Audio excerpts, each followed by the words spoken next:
The world of Banya cracks in anticipation of the approaching storm. Its lands strain against unnatural forces, and warnings of what is to come have been carefully placed among its people. Warnings that led us to a few tieflings, Goliaths, drow, and halflings. But how can this unlikely family of broken people stop a force that has been generations in the making? What strength is left in the bonds of friendship?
Hey! Hey everyone! Now we're live. God, I love Adam. I love your countdowns. They're so funny. So, welcome to Helpful Go Gaming Presents. Not presents. Just Goats and Dragons. That's what we're doing tonight. It's not. There it is. Goats and Dragons tonight. Where Helpful Go Gaming plays Dungeons and Dragons. I am your friendly DM tonight, the unbenevolent, or the... I'm the benevolent dictator of Helpful Goat. It's a great night. Do you want to try again? I don't. Just want to start over. Leave it. Leave it in. Make Adam cut this together somehow. Right. I'm Andrew Gilbert. Yes. Correct. So far, so good. And tonight, I'm your friendly neighborhood dungeon master. Yeah, so real quick, just a couple things. We're gonna be having a lot of fun tonight. We're gonna be being silly. We're gonna be being odd and weird. We're gonna get into Stormbringer finally, which is awesome. I just kind of want to leave a note that us being weird and silly is not us trying to avoid the world or trying to escape from the world, because the world is quite on fire currently. It's not just that. It's that we find games with our friends to be energizing, so that we can go back out into the world and make a difference. We find games to be slices of life, to be incremental challenges for us. This is us confronting the world in small pieces. Sometimes it's not about necessarily just trying to not be a part of it, because the world sucks. The world is just kind of generally on fire. Please register to vote. Please vote. You can make a difference. Please. Let's not have this bullshit again. Yeah, of like, oh, I thought someone would win, so let's not do that. Yeah, and to that end, we have if you type !BLM in our chat, that will get you information on the Black Lives Matter movement. If you type !donate, donate, which is usually tied to our coffee page, is instead being redirected toward Black Lives Matter, and specifically kind of local fundraising issues that are going to be really, really important to help fund in this world, this current climate. Today is also 9/11. On top of all these things, a reminder of kind of a very different time in America at the same time. Yeah, these are all very hard issues. There's probably a lot of stress and trauma, and I didn't even mention COVID. COVID is the worldwide pandemic going on right now. There's so much. There's just so much going on. Give yourself a break, everyone. Be cool. You're doing fine. Don't stress out about things you have to do or things you need to. Just like chill for a minute. Play some games with friends if you can. Take a breath. Recharge. So that you can not be overwhelmed by all this. It's not normal. Things are going to change, hopefully for the better. And we can do our part to make that change for the better. But that does mean taking care of yourself a lot first. Which is why I checked, we check in with everyone in the game tonight, see how everyone's doing before we jump in. And it's, we also find the games to be very therapeutic, and sometimes we just need to dive in. So I think that's kind of mostly what I wanted to say. Announcements wise, we have on Tuesday again, I believe there's going to be some sort of playtest, probably Adventures in the Void, which is our tabletop role-playing game that we're playtesting right now, which is fun and wild. Thursday is going to be Spire again, Elise's game, and next Friday is going to be Galway's game, Tier, which is amazing. Please check those out. Also, Goats and Dragons podcast is where you can find a lot of this. Our sort of long form, multi-year spanning game. But also, Helpful Go Gaming Presents is our second feed, which we drop now. Galway doing several different kind of one shots that are now being incorporated into a much larger campaign, as well as some other one shots that we've done. Adam's run a few games of big gay orcs and then big queer orcs, which are amazing. Stuff like, just random stuff that we also kind of put in there. And where also, can they find the Dominique Monaghan? That is in Goats and Dragons. All right. Yes, we played a game. We played 10 sessions, I think, with Dominic Monaghan in a short spin-off of Fates of Ryn.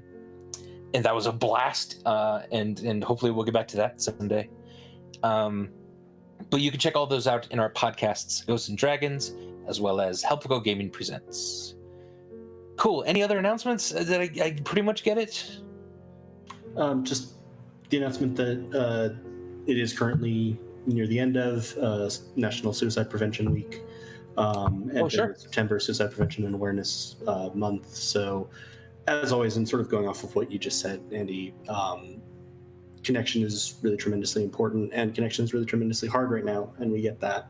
But I think all of us here at Helpful Goat would encourage you to reach out to the people in your life, albeit virtually, via Facebook, your social media of choice.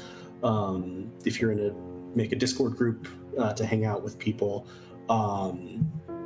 But that's really super important, and not just if you're, not feeling your best, but if you're feeling great, maybe reach out to people that you know, because it can make a big difference for them. 100%. And come talk with us. We're your friends now. If you type !Discord in the chat, you're going to get a link to our Discord. Join that, and we are now your friends, and we're going to be talking with you a whole bunch, because I am constantly on Discord now, playing either Pokemon Go with friends, Fortnite, this obviously. It's kind of a large community of not large, but it's growing community of people that just kind of want to hang and talk to each other and support each other at the same time. So 100%. Yeah. Thanks. All right.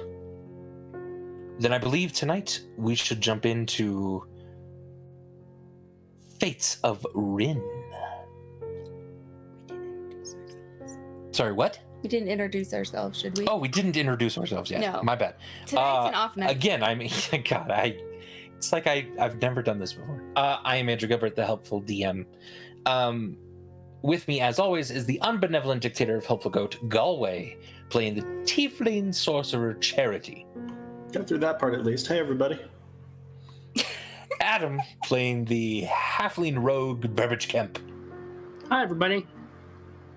Lena playing the Goliath barbarian Stormbringer.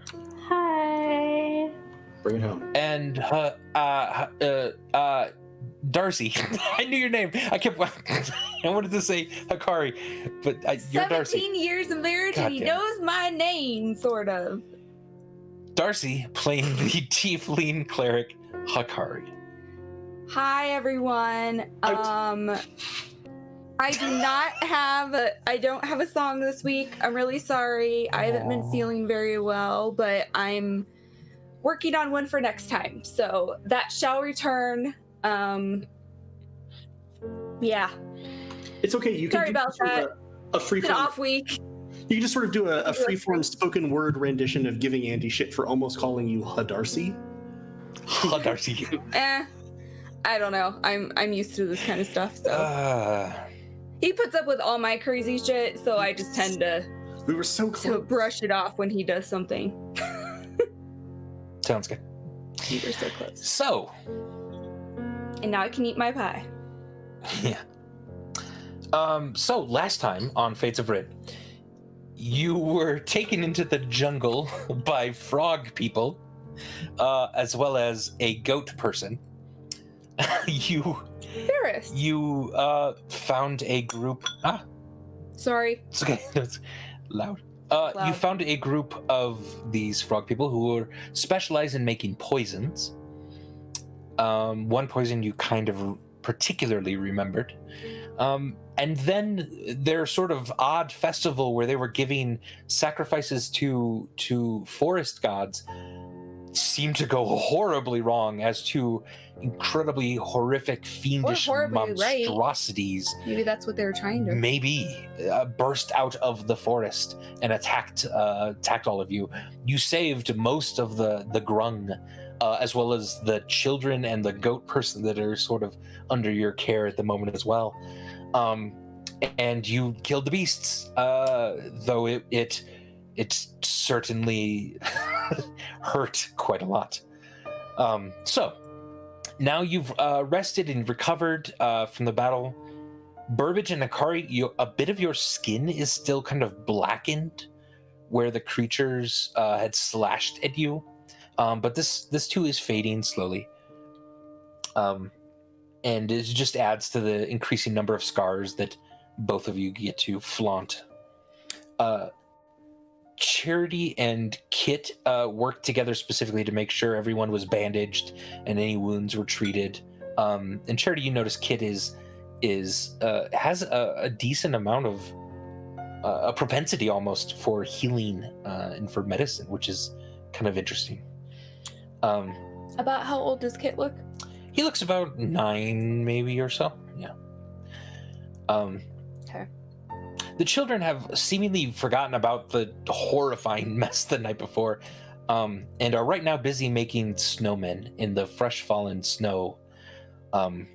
Ferris takes a map off the wall, lays it on the table, and pointed to approximately where he thinks you are. And the map is really old. It still has cities like Hillfall or Sentry on it, which haven't existed for hundreds of years. No real country lines to speak of.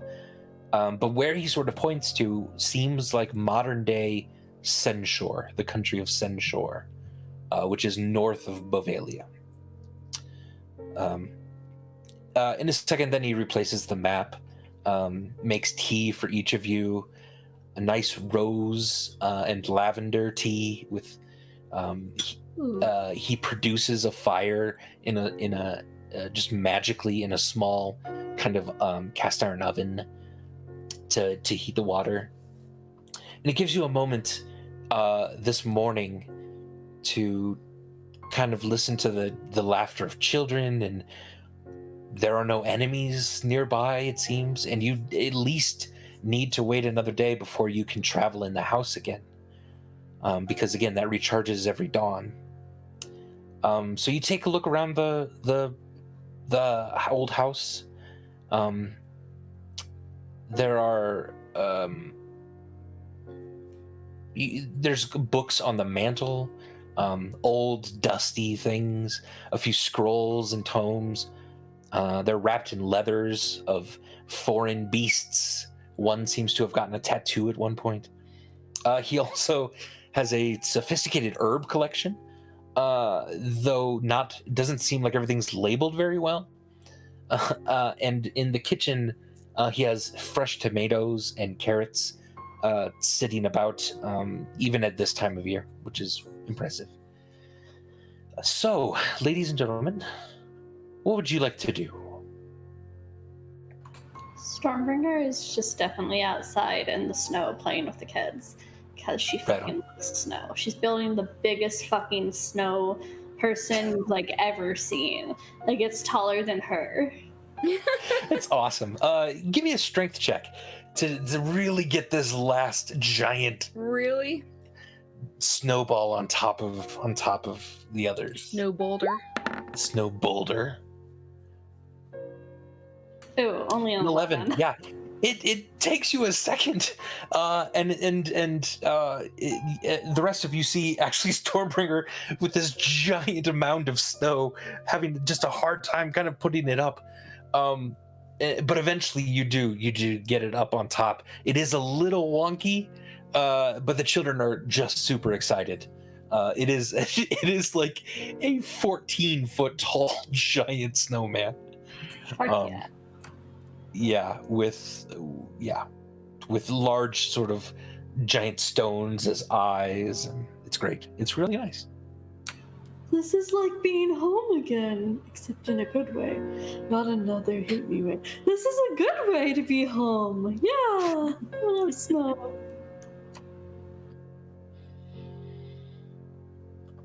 What are the rest of you doing? I would like to go talk to Kit because he mentioned something about living different lives, and at some point Sure, yeah. someone would come to him and tell him or something like that, like help him. Correct, yeah. So you find Kit outside. He's even in the fresh fallen snow, he's trying to find some berries off of a bush out back of this cabin.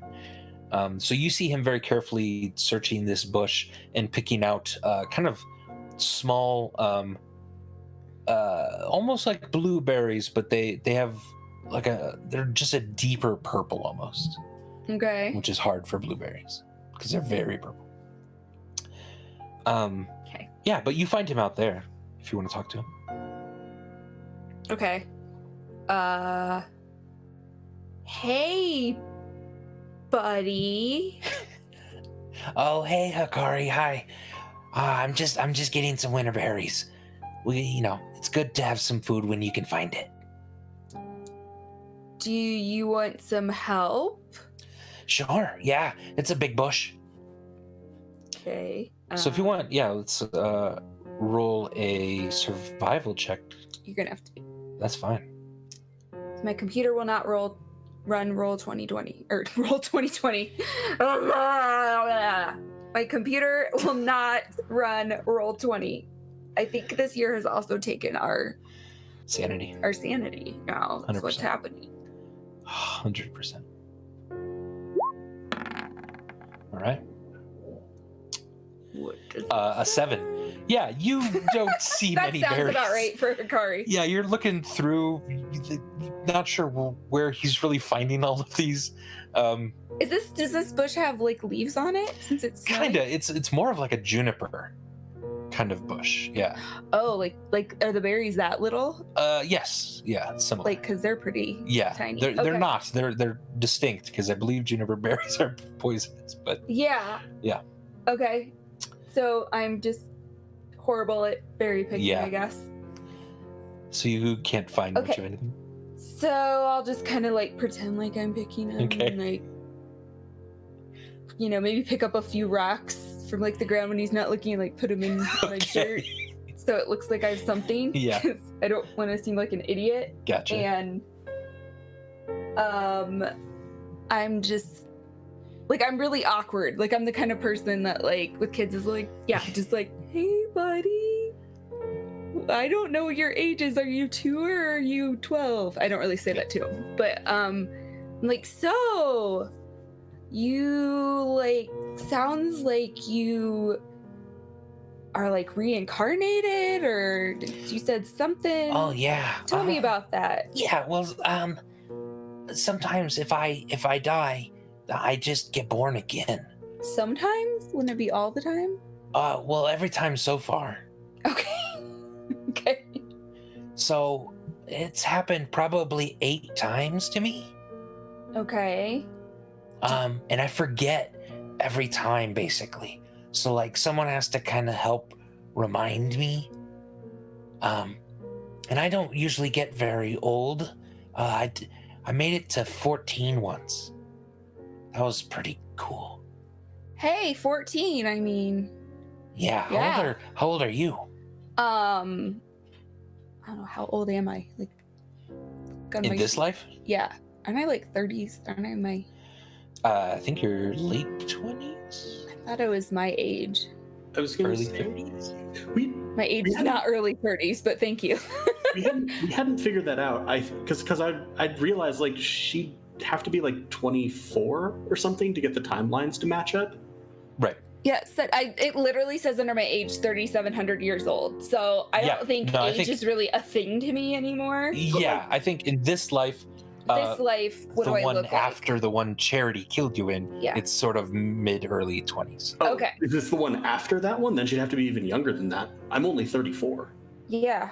And I was 10 when I killed her. No. Yeah. You were. Yeah. So yeah, it's like early 20s then. Yeah. Okay. Very early 20s. Okay. So sorry.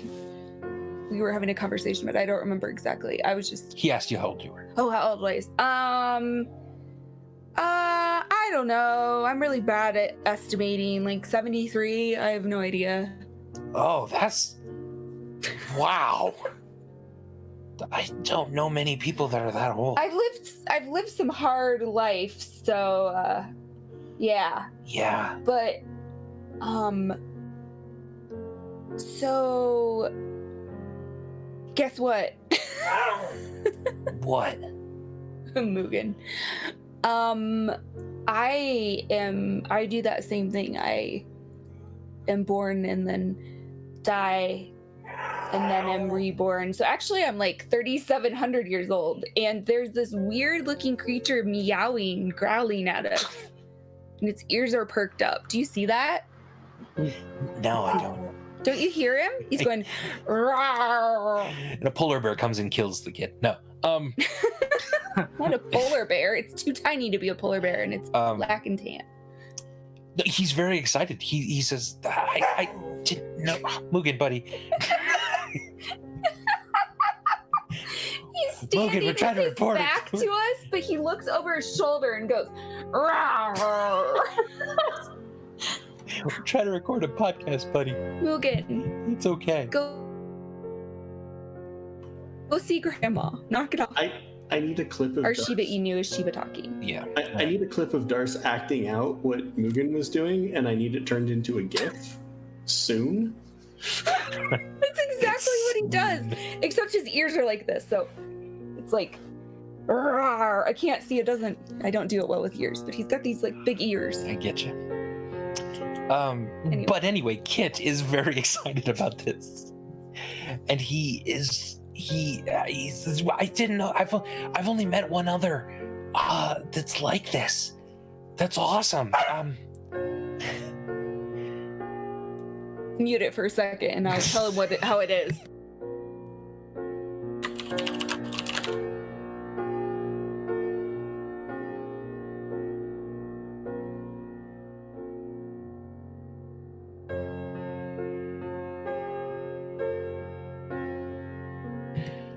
All right, we talked. Now that I'm done talking to the dog. Okay, what's going on now? Well, what is it? Seriously, tonight is cursed. I know. So he says, I've only ever met one other person like us. That's awesome. And how many lives have you had? How old did you get in your oldest life? I'd probably say what, like maybe mid-30s? The life with Charity, at least, 40s? was you were in 50s. Okay, Like late so 50s. Yeah. late 50s-ish. So I'm not really 73. I'm actually like, I don't know. I don't have a mirror. Do we have mirrors? Are mirrors a thing? What do I look like? 20? You look pretty young, yeah. Okay. So I'm probably like that. That's awesome. So you knew someone else that this happened to. Does it still happen to them? I haven't seen him in a long time. I only met him once. Yeah. Who were they? Their name was Martin. That doesn't sound familiar to me, does it? No. Martin. Yeah, he didn't tell me a last name, but he was an older guy. So, Not sure. So who helps you when you said someone comes and tells you about it and helps you every life? Well, when I lived in Federo, Ponway would do that. Yeah, he'd come and say hi and introduce himself, and then he'd usually show me to some of my family. Show you to some of your family. Yeah, like my granddaughter then started, like grandniece started to like take care of me and stuff. Okay, I know of Ponway, obviously, but do I know Ponway? Have I ever met Ponway? You've met Ponway, yeah, absolutely. He was the one that helped you get the job in the caravan. In the very beginning of when I came in. Allowed you to meet these fine people. Yeah. So, okay. I mean, I don't... has anyone ever told you how you can make this stop where you just live and then die and don't come back? Did Conway ever tell you how to do that? Or I talked to Martin one time about it, and he thought that we would just live until our purpose was done. Oh, that bullshit. Okay. Yeah, I've heard that about a bazillion times. Is that not true? Yeah, kid, it's true when you're a kid. Oh. Well, I guess I'm a kid, so. Yeah, so don't worry about it. Okay. I'm thinking, Hikari is thinking in her head, what else can I get out of this situation? Is there any more information I need? I mean, it doesn't seem like he knows much. Yeah, I mean, you're lucky you found some friends that help you. I think we need people like that to help us sometimes, because we're here for a really long time. We only get to see them for like a little bit, and so I try to learn things from my friends. What do you learn from your friends? Andy, I love when you put people into emotionally like situations and try to make our characters have emotional moments. I can like smell it coming from a mile away. What do you learn from your friends? What do you learn from your friends, girl that took away your emotions? Yeah, I don't know. That's like 40-year-old talk, and we're not 40, so. Well, I mean, yeah, friends are great. Let's go. Yeah, older than 40. Huh? Well, you know what I mean in this life. Yeah. How about you tell me what you learned about? I can tell he's looking kind of. How about you tell me what you learned about your friends, and then if I feel like sharing, we will share. I will share. Oh, okay. So Chip is really nice, but he's like, I'm drinking a little, like I get out my flask. He always wants to steal things, and he always wants like people to know how good he is about stuff. And so you have a best friend at Klepto, okay? Yeah, and then so you learned how to thieve. Yeah, that's great. Queen Bloodthrone is awesome. She's very, very protective. She doesn't let us do things sometimes, but I know it's because she like loves us and just wants to look out for all of the kids. So I'm learning a lot from her about helping keep people safe. Okay, and you have another friend that tells you what to do. Yeah. and won't let you have any fun, and is apparently a serial killer because of the name. Great. Klepto, serial killer, Okay. bossy friend. Okay. I have another friend, Fort. He's very like wise. He knows a lot of things that I don't exactly know. Like he knows stuff about the world, and that's really cool. I like that. And a know-it-all. And a know-it-all. Great.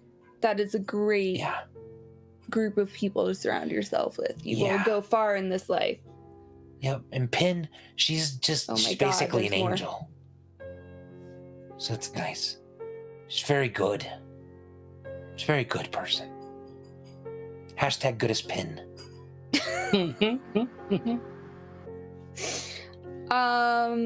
Yeah. So good story.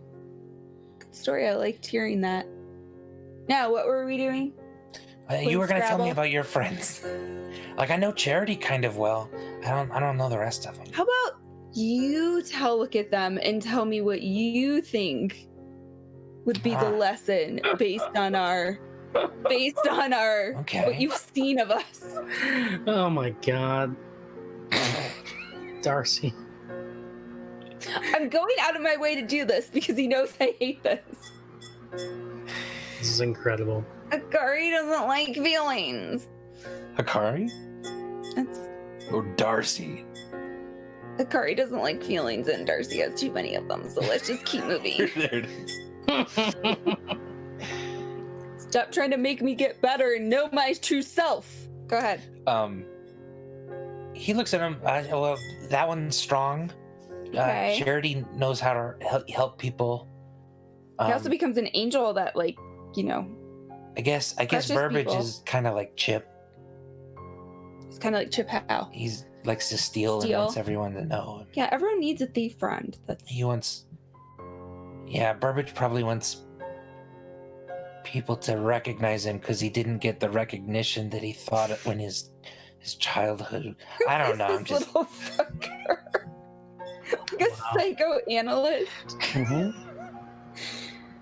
Yeah, I think those are all good things. So those are the things I like about my friends. Let's go. Okay, good job. Where are we going? I don't know. Are we outside or Yeah, inside? you're picking berries. Picking berries.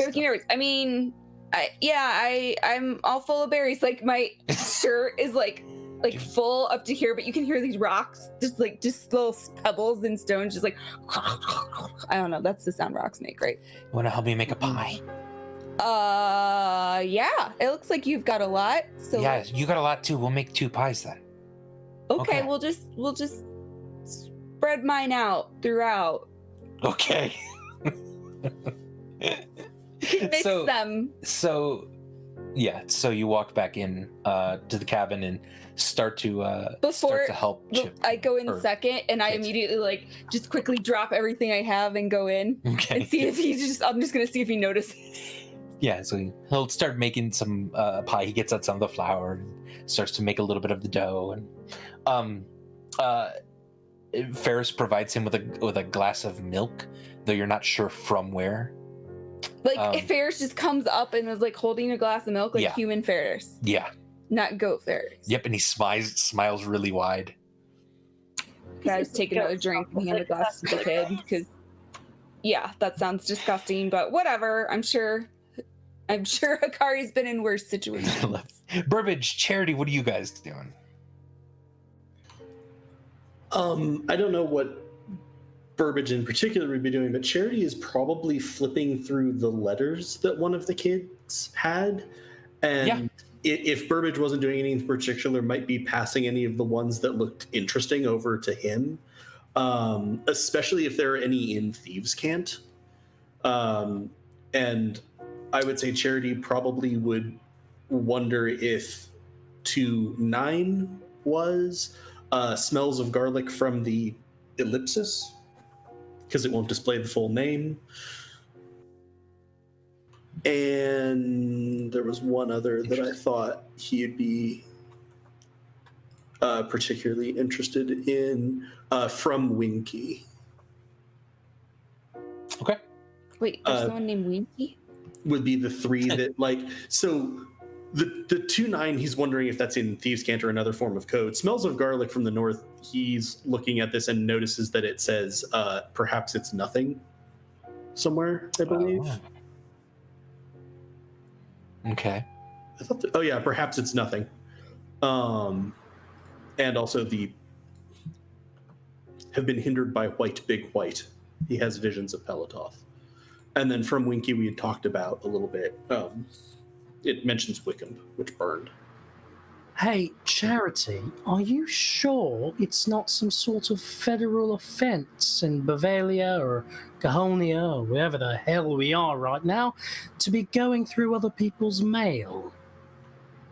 Weren't you conscripted and deserted from one or more of those? Yes, I was. Let's get down to business. 2-9. N-A-I-N. 9. Nane. What does it say here? Return to us when you can. Weresloth is seeking help on slow nights. She's really, really not a werewolf. The gods look to fuck the law anyway. Signed, A. Doc. That, oddly enough, does not have any Thieves' Cant in it. I've got to tell That you, is the entirety Charity, of that letter.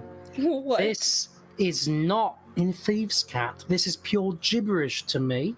I once knew somebody named Weresloth growing up, but Were they really, really not a werewolf? Technically. no, they. No. You know what? No, I'm misremembering. That their name wasn't Weresloth. It was Chinchilla. Somebody else entirely. Jesus. I suppose. So I'm just going to go ahead and close out of this letter, by which I mean I'm going to hand it off back to you, Charity. Let's see here. However, smells of garlic from the north. What?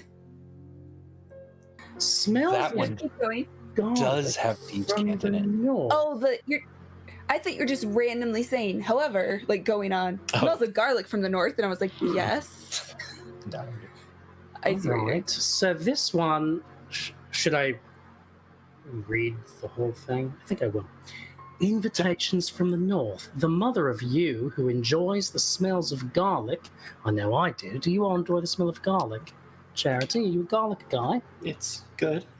Yeah. Stormbringer, you garlic. No, I'm not garlic.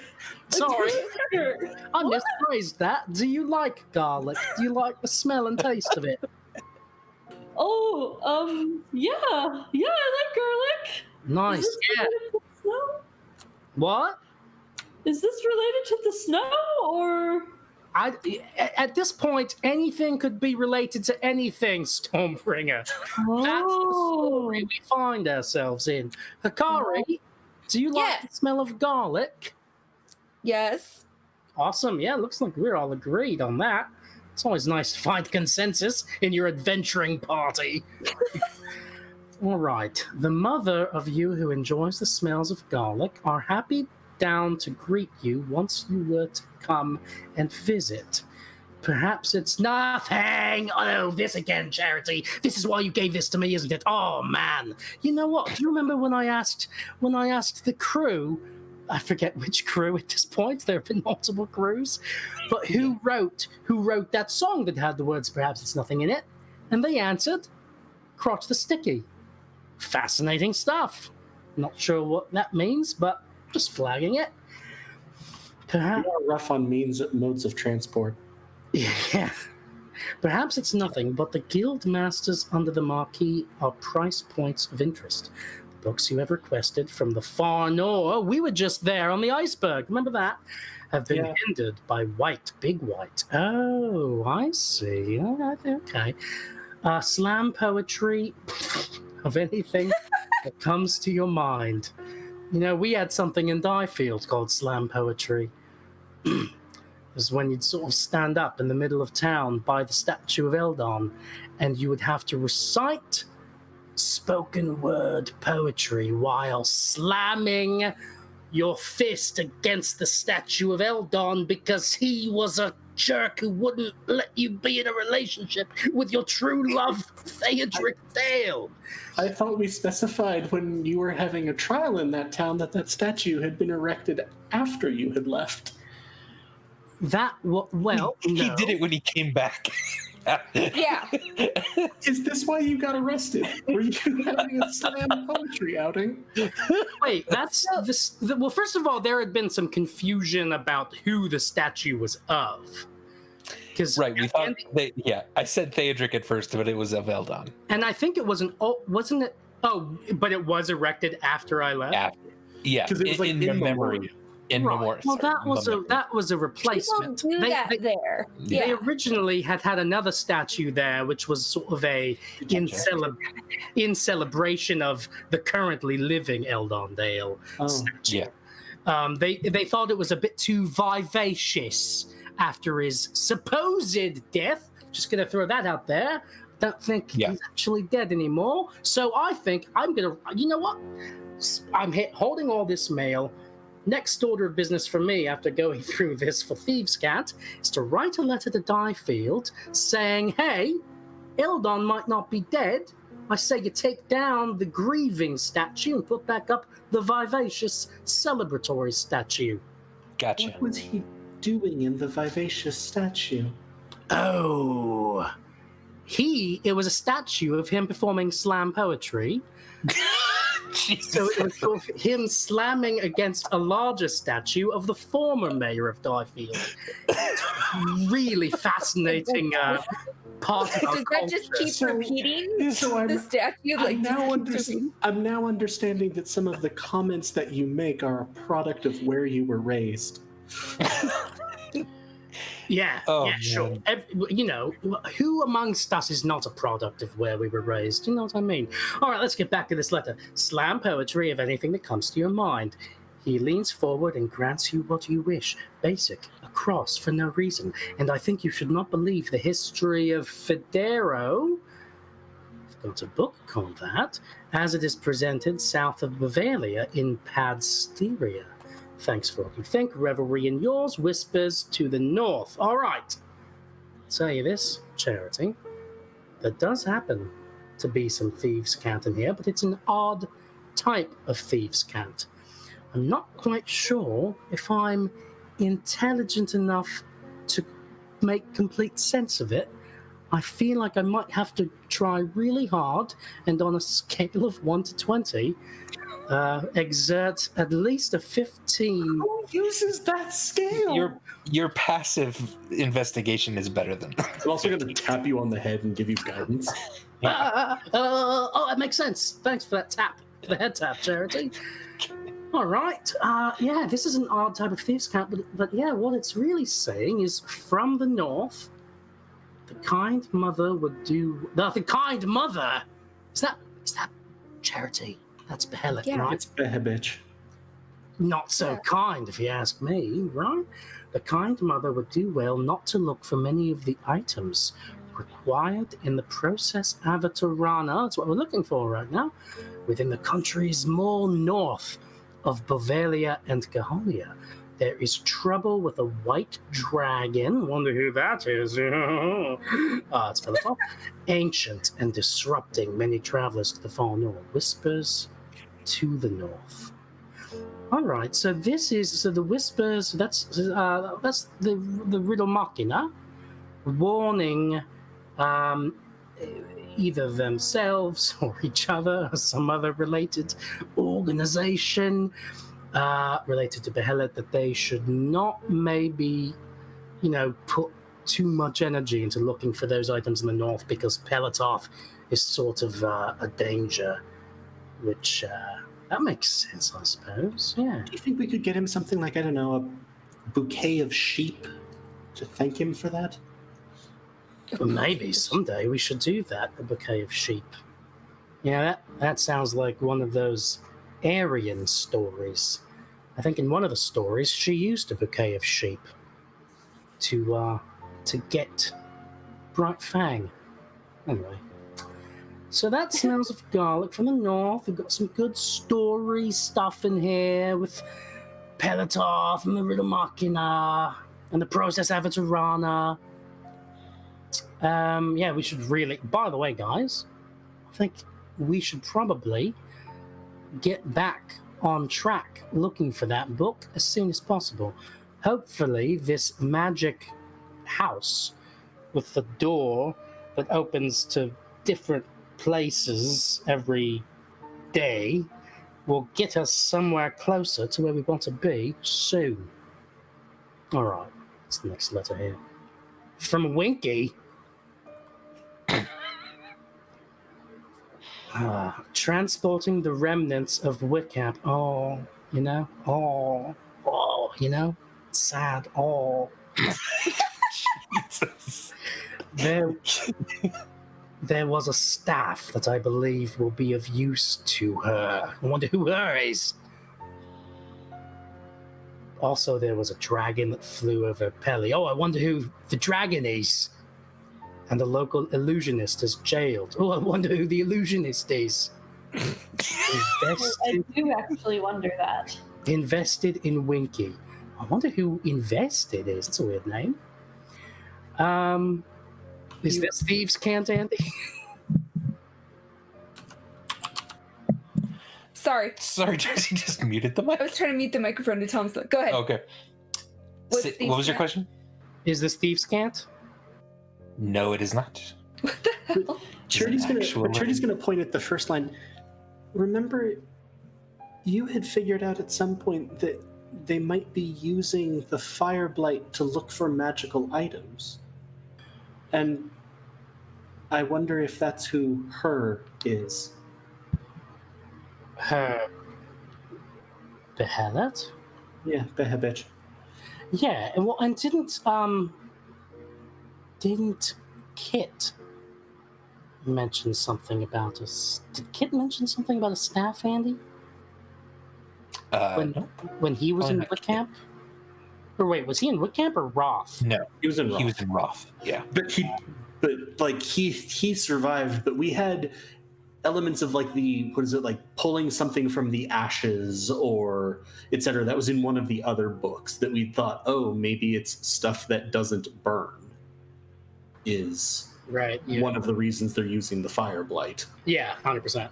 This seems to verify our theory about that. Oh, they got to the staff first. We've got to get to the Process of Ryn and find more of these artifacts before they can in our epic fight against the god Behelit. Right, Charity? I guess it's interesting though that oh god, brain in a jar. Israk Devere? Devere. Devere didn't know anything anymore about the Process of Ryn. He had sealed it away in those god damn waterfalls. And so it seems like our thought that they might be collecting items, which had always seemed at least mildly confusing as to why a god would collect magic items instead of, I don't know, just making some, might be connected to requiring specific types of things for the process. I both really want and really don't want to get that book now. Hey, how about this? Israk Devere? I barely know here. Well, how about this? No, all right, stick a move. You hear Akari laughing from the kitchen. Okay, all right. Process of Ryn, I barely cloned her. Right? Oh, right. By the way. Yeah, no, it's too soon. Too soon. It's got to be really... You know, I'm glad we have this chance to sit here going through other people's mail together, Charity. You know, what's going on in that noggin of yours with respect to being weirdly aware of another version of yourself that is really angry and wants to kill either you/us/both? What's that feel like? Generally not awesome. But Andy, do I have any other particular sensations of shadow Charity? Honestly, not really. Not since that moment when you sort of awoke. It feels like a dream that was so vivid at that moment, and then since waking is slowly fading, if that makes sense. Okay. Do I think that might be some level of like magical interference in the connection? Or Yeah, give me an Arcana check. I'm gonna give myself guidance, and I'll even cast the spell. Oh my god. Get into my character sheet. Yeah, roll Guidance 20. is a cantrip that makes you or your friends better at just about anything. Use it early, use it often. And then Arcana. I shouldn't have advantage. Right. 18. 18. Cool. With an 18, it's too hard to tell. It would have to be advanced magic to block the connection that you felt in that moment. Yeah, I'm sure the voice of Bahamut doesn't have any advanced magic. He didn't seem like the type. Real brawler, that guy. Yeah. So it's certainly possible. It's just a little bit man in a subterranean chamber with books. Yeah, totally possible. Yes. So I'm gonna say, I'm not sure. It's been fading since I first felt them. I don't think they're gone. I think that they're real. I don't know what it means that I can't feel them, but as in anything that my former employer is concerned with, I don't have good feelings about it. But I'm also... Charity's gonna sort of like look over. Is Stormbringer still like erecting another like giant snow person now? You see army of snow people. Yeah, you see a couple of children climbing on Stormbringer, and then you see Ferris sneaking up behind her and then pelting her with a snowball and then giggling and running away. Is he a goat or a human? Human. Old man. I want to see a goat pelt her with a snowball and run away and giggle.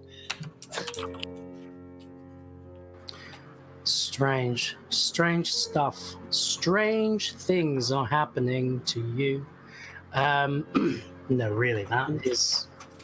I'm seeing that she seems like, Stormbringer's distracting me. I'm more concerned about Stormbringer, honestly. She has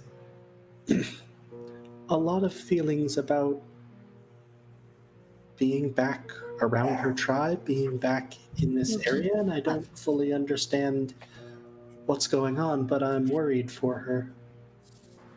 Yeah, I'm worried about it too. I hope she's all right. I hope she can forgive me for some of the awful things I said to her, or to you. And yeah, I don't know. Speaking of all that, I did just want to say, right out in the open, Charity, thank you for bringing Arbin back. I know it was a hard thing for you, and I know that it's been a hard thing for Stormbringer to understand and accept. So,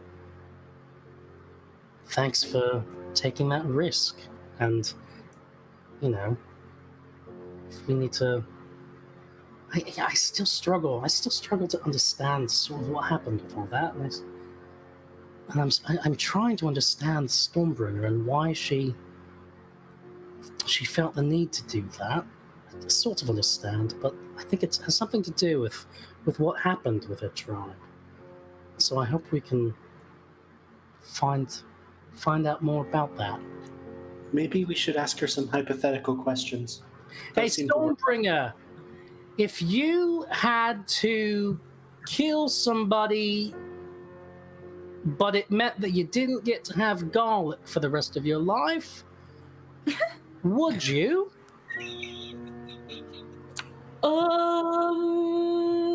And Stormbringer's gonna kind of pause with the kids still climbing on her and think about it for a second.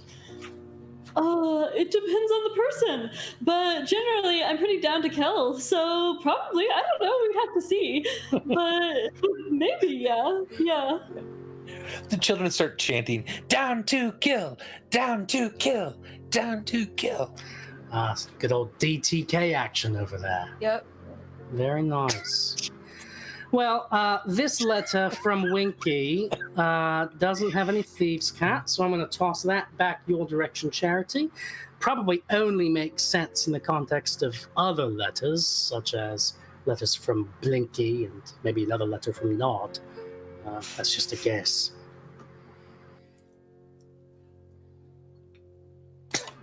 Nope. No. No. From the kitchen, Hikari. No. Nope. Well, thank you for the help with that. And if you have any other, questions, I think it's probably best to just phrase them as a hypothetical. And while you did a very nice hypothetical there, remember it's Stormbringer, so you can just lead with hypothetically. Very plain question. Right, just be really clear and explicit about it. Not leave. Because right now Stormbringer is looking for who to kill in order to Yeah. that down. Sure, yeah, no, that makes sense. All right, well, a house of many doors here. How much Yes. longer in the day do we have? In the what? How much longer do we have until? Oh, it's like 10 in the morning. Yeah. Oh my god. Akari is not good at staying in one place long. Well, also, we've been doing all this stuff and it's only 10 in the morning. I'm gonna go take a nap. Okay. you go pull up your bedroll next to the fire. Yeah, dodging a child's questions about emotions really took it out of Hikari. I don't have my emotions turned on, so. You're not Data. But you don't have your emotions. Ship. Technically, you don't have your emotions turned on for the family. For the family. You do for the kid. Yeah, I know. So there is a little bit of something that is eating away at you with his words. No, well, yeah, but I'm saying that. Gotcha. I'm saying Gotcha. that. Moving along. Andy, no, I want to hear what Darcy was going to say. I don't think it's cool that their husband was interrupting them repeatedly. I don't remember anymore. Wait, what? I don't even remember anymore because Okay, well. once again, it wasn't like horribly important. Okay. Because it was about emotions. Who gives a shit? No, I don't remember quite what I was gonna say, and it was about emotions. But If it comes back to you, let us know. Burbage might look through that Adventures of Burbage Camp book just to see if there's anything interesting or notable in it. Yeah. Sure, we'll probably start looking through Ferris's books if Ferris indicates it's okay. Sure. Yeah. Go away. I'm gonna put in chat the titles of the books that are up there. All right, and we can talk about those in a second. So, Burbage, you're looking through the one that Chip has made, right? Or that Kit wrote, that Chip had in his possession, and it's got some drawings in it. They're mostly, honestly, stories of when you met the family. There's a couple stories of a couple heists that you were part of in Federo. Huh.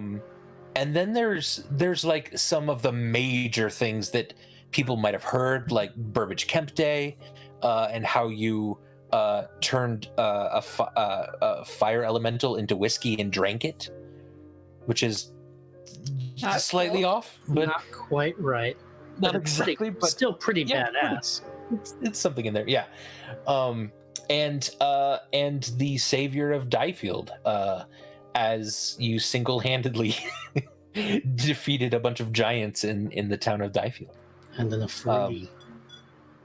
Yeah, which is interesting. Again, not exactly, but Savior of Diefield, Defender of Diefield, DOD, Defender. Like, why are these stories? you can erase it. You can like write it in if you Yeah, want. Now do you're the it. sod. The sod. SOD. Yeah, I'll make that change. I'll change it to Defender of Diefield. Okay. And yeah, is Kit around? Kit's in the kitchen. Yeah, making pies. I thought we were done with pies. That's why I was gonna go. He only had berries for one pie. I know. Yeah, yeah. The timelines all mixed up. Yeah, Yeah. Your part was done. You were just helping him with like the crust and stuff. He's like using a fork to make the little lines and stuff before he bakes it. He's actually being quite thorough. You mean the fork on the end? Yeah, and Like you he's press like, the making fork? little lines in the You're dough. doing this. I don't know what this is on a pie He's with a making fork. lines in the dough with a fork. And You stuff. Yeah, do that. I- Okay, never mind. I You do that. it on the Sure. crust, though. You Like also that. on the crust, yes. Pies. Oh, okay. I see now. Okay, On the got it. crust, yeah. So Burbage would kind of come up behind Kit and kind of, pies. You making some pies? That's pretty cool. Smells really good. Yeah. Hakari tried to help. Yeah. She's not amazing at it. Yeah. Well, Hikari's good at a lot of stuff, but nurturing and creating things, maybe not quite as much as destroying and setting fire to things and biting things. She's bitten a lot. I bet she'd bite these pies real good. I like sort of stir a little bit, and I'm like, I create things like widows. Oh, she And then I- heard me. Oh, that's dark. Wow. Yeah. Hey, Kit, Yeah. question for you. Sure. In the Adventures of Burbage Kemp, Oh yeah. I'm just kind of curious as to why most of it involves my life prior to, however long ago all this started. How long has it been since I met the family? Like a month? A few months. Yeah, no, That's it's almost spring, and you met them before Thanksgiving Yeah. fall time. Yeah. I guess I'm just curious as to, one, how you heard about these stories prior to me meeting the family, and two, Oh yeah. why you felt drawn to write about them. Did somebody encourage you to do that? Oh no. Well, I when I got here, I started telling all the stories that I knew about you to Chip and to Fort, and Queen Bloodthrone said I should write them down so that we can read them, like even if I'm gone or something. So you already knew of a bunch of stories of my Yeah. mini, what I'll call my mini prequel adventures. Sort of, those times in A Federo. TV show called Burbage and Friends. Yeah. Burbage and Friends, yeah. So sort of my travails and my misadventures as an aspiring thief in Federo. Yeah. Yeah, Ponway would tell me stories. Kit. I thought that it might have to do with Ponway. Okay. Is that bad? I don't even know anymore. Probably. I don't know. All right, well that's cool. I hope you don't mind. I sort of I made a few changes in here just to reflect the. Oh no, you can make all the change. If you wanted to write more stories, even, because I'm running out of the ones I know.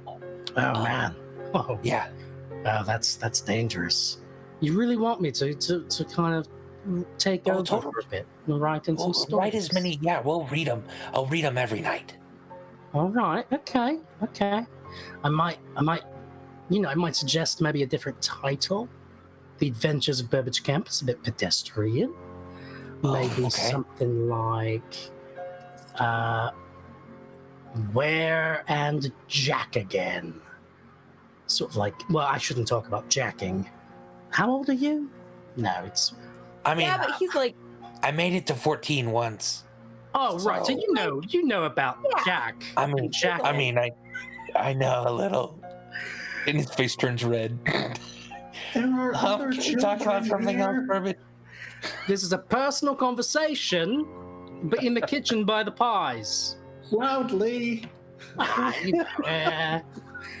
You know, why are we so comfortable exposing the children of Bavaria to violence, but we get all prudish about exposing them to jacking? Right. exactly. I wake up, do that, and then I To be fair, I wasn't really all that comfortable with exposing them to violence. Right, well, I'm just I was. Yeah, Stormbringer was. Yeah, we're going to talk about that Stormbringer. Hypothetically, let's say that you are standing outside a library and a person, say like a high elf, walks out carrying every copy of The Adventures of Burbage Camp, subtitle Where and Jack Again, subtitle A Halfling's Tale by Burbage Camp as told to Kit Tottenrow. He's holding like 20 copies of this book. He's just juggling them in his arms, this high elf. And you try to be insightful. You engage your insight on this high elf, and you get the distinct impression that he is stealing every copy of this book so that nobody else can ever hear about me and my awesomeness, and also my complicatedness and the darkness dwelling deep inside me that's constantly trying to come out in kind of the ways that I treat people and the ways I treat myself and the ways I lash out at friends when I'm feeling vulnerable. It's all in there. It's going to be. Just got permission to kind of add it, so it's going to be there. Anyway, it's got a lot of literary value, and this high elf is stealing all the copies of this book. Do you A, report him to the local authorities and to the library? B, kill him? That's it. A or B. A or B. This is where your response to me saying more direct? I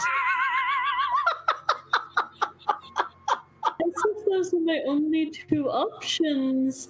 Then B. I'd kill him, yeah. Right, okay. So, because, and I'm just trying to, follow you here. And in this sense, this sort of makes sense to me because I am very important, as is my story. You would kill him over a seemingly minor offense because you love and care about me? I mean, no, I'd kill him because you only gave me two options. Yeah. And I don't really want to report people to the authorities, like, fuck the police. So I kill him. Right? Kit pulls on your sleeve, Burbage, and he's like, do you still need me here for this? I got a pie to bake. I don't know anymore, Kit. You're probably really important. You know that? You fucking drew Conway's portrait. You apparently have lived many lives. But Okay. But right now I'm trying to bake a pie. The pie's baked. You're just putting a fork on the crust. You do that. Yeah. Do that before you bake it. It's baked. Well, that explains a lot about why my pies always fall apart. That's just eating the pie. Yeah, that's not eating it. That's using a fork and just eating it at that point. Thank you, Kit. Please return to pie. I look forward to pie. All right. Well, you do Thank that. you do that. I'm gonna go make some adjustments, some changes to the book, and Okay. and yeah. You think Ferris is okay with Charity going through all of his books over there? I know Oh yeah, Charity was waiting, wanted to he get lets us look at permission. them sometimes. They don't have pictures though, and I don't really understand what most of them are. So Are there pictures in the Burbage Kemp book? yes, a few. Yep. All right, cool. Yeah. Very nice. Charity. Going through here, I'll just read real quick the titles of the books because I'm proud of them. Plants of the Shivan Caves, The Lost Dwarven Travel Path, The Ways of Drow Druidic Circles, Formidian of the Shadow Knowledge, Journal of the Ring of Fire, Bulbs and Berries and How to Eat What You Grow, Crotch the Sticky and 37 Other Children's Tales. Crotch spelled like crotch instead of like Crotch's name. Like, Oh, shit. crotch. Yeah, it You should be a misspelled it. Q. Whoops. I supposed just to be a put straight Q. up crotch. Yep, no. These are thought very Those process. different children are gonna be stories. very These are not confused. stories about the pirates. Those are very different. These are very different stories. It's a Q. It's a Q. It's spelled with a Q. That's canon. The accounts of the Lightkeepers, an old fragile scroll, and stone tablet in ancient Dwarvish. It's one of them's called an old fragile scroll. Yeah, the other one is just actually a stone tablet. Okay. But that first one is a book called An Old Fragile Scroll. That's funny.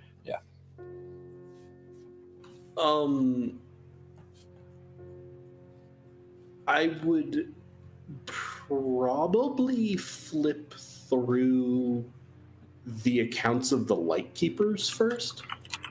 Okay.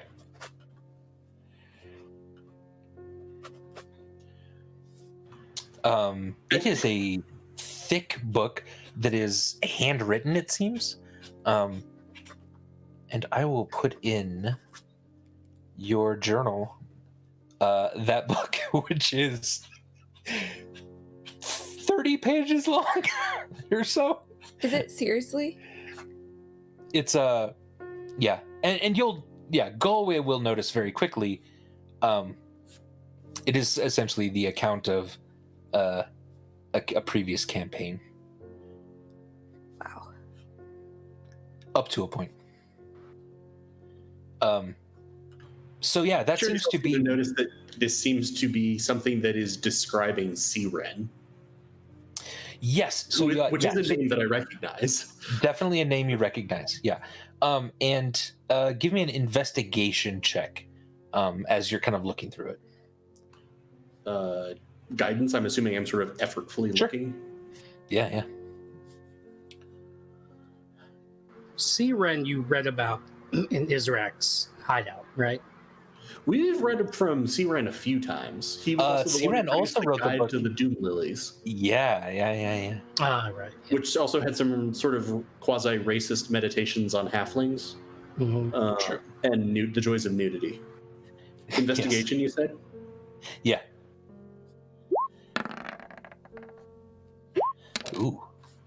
Ooh. 25. 25. Interesting. This appears to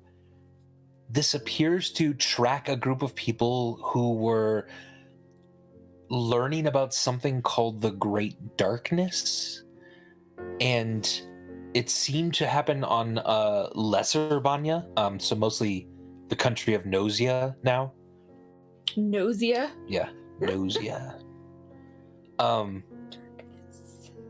And yeah, it's a pretty interesting, harrowing journal entry account of what these individuals kind of did with their time. It mentions a specific music box that Siren owned that was needed to deal with this darkness somehow. The darkness was spreading and it kept infecting things. It's fascinating little tale. Weirdly enough, at this very moment, Burbage is writing in the Adventures of Burbage Camp, the darkness was spreading and infecting everything. The darkness inside of me. Him. Me. He's writing all that out. Gotcha. I like to think that you're just transcribing your internal monologue, Yeah. including the debates. Yep. Does it need a comma? Oh shit! I just wrote that out. Oh no. But you probably spend a couple hours looking through that, and you notice, Siren as a name. Which you I thought we'd had a mention of a music box at some point. you have prior to this, yeah.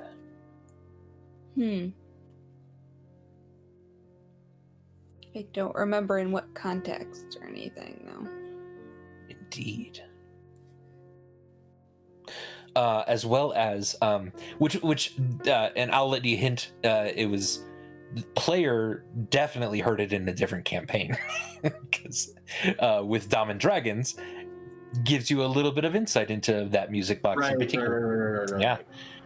And then Burbage or Adam has heard it in this campaign.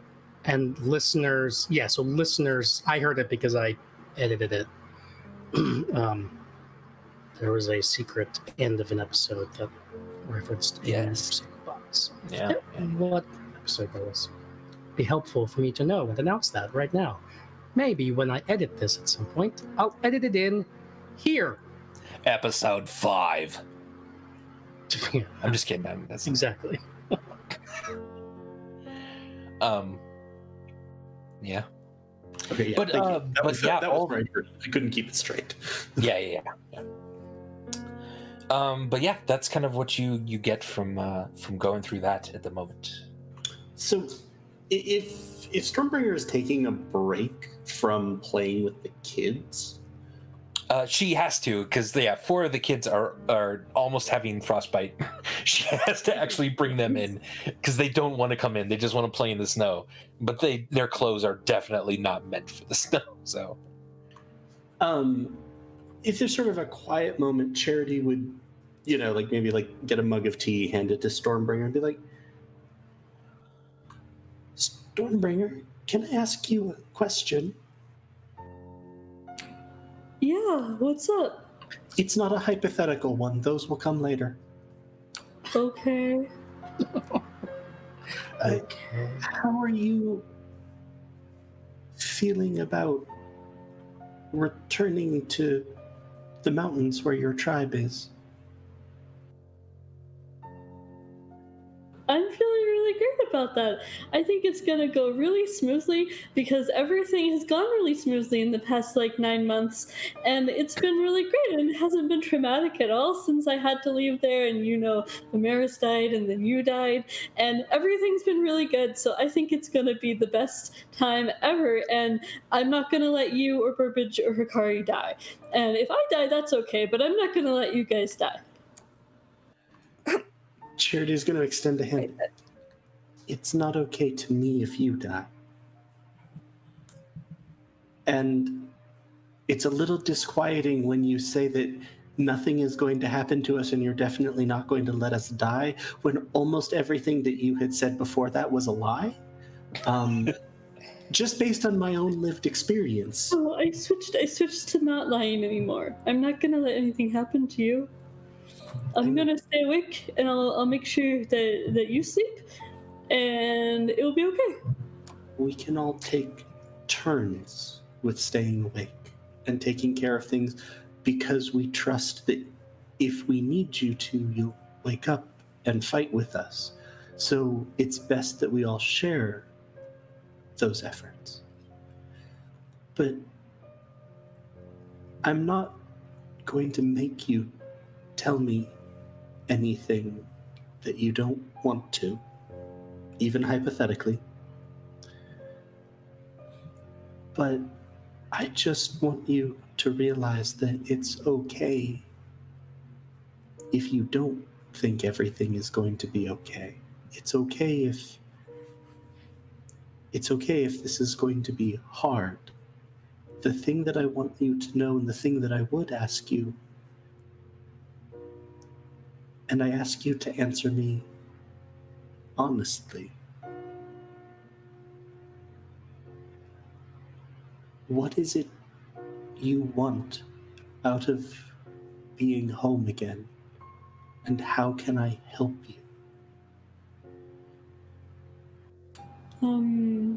To find the process Adventure Time? Wait, did you say the process Adventure Time or Adventure Tome? Time. Time. Process Adventure Time. I'm so happy. I'm afraid I'm not familiar with that one, but I take your meaning. And to have you and Burbage and Hikari not die. And you. And I guess it would be nice if my sister was still alive when I got there.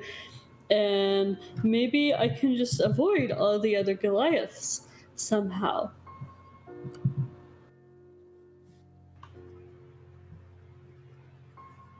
But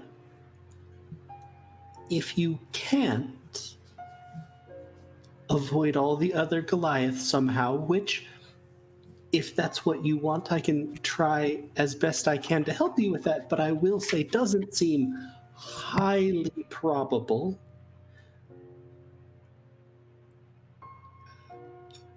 How can I help? I'm good at talking to people. I'm good at healing people. I'm good at setting people completely on fire. Which of those three sort of main avenues do you think you might want to be selecting from? Fire? No, not fire. Although it's kind of weird that my sister, who I forgot, Mountain Splitter, was talking about Dawn Protector burning her or something, right? Like, maybe she just meant like she'd be on the funeral pyre. But Dawn Protector didn't do stuff with fire when I was there. But don't hurt Dawn Protector. It's okay. I won't let anybody hurt you, Charity. You don't have to be scared. I'll pat Charity really hard on the head. It's fine.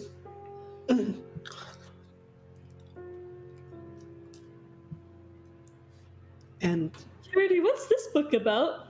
The formidable shadow knowledge? you're deflecting, but I'm going to let it go this time. Mainly because that was the next book I was going to look at anyway. Well played, Spoonrigger. Well played. And I will endeavor to answer her question by flipping through the book. Okay. Other people can. Yeah, go ahead and give me another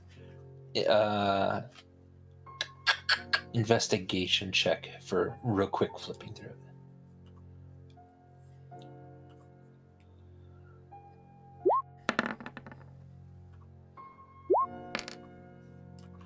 $25 again.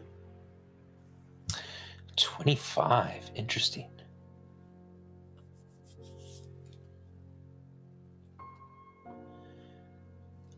Okay. So just a real quick kind of glance through some of this. You get just a few pieces of kind of interesting knowledge that stick out to you.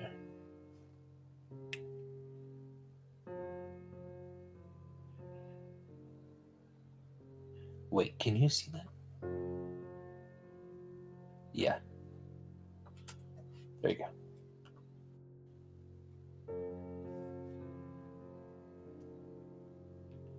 So basically there is someone named Formidian.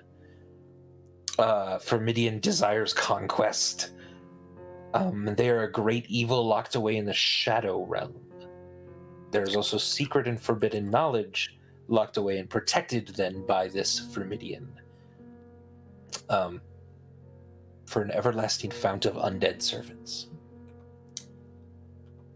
So that seems interesting. That's a book about some undead shit. Slow blink.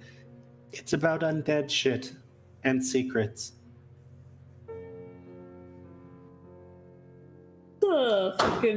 That's weird. I didn't think that there were undead involved in like the Goliaths, but okay. I'm gonna go play in the snow some more, okay, Charity? Have a good Everyone- pie. Today. Did you say have a good pie? Yeah.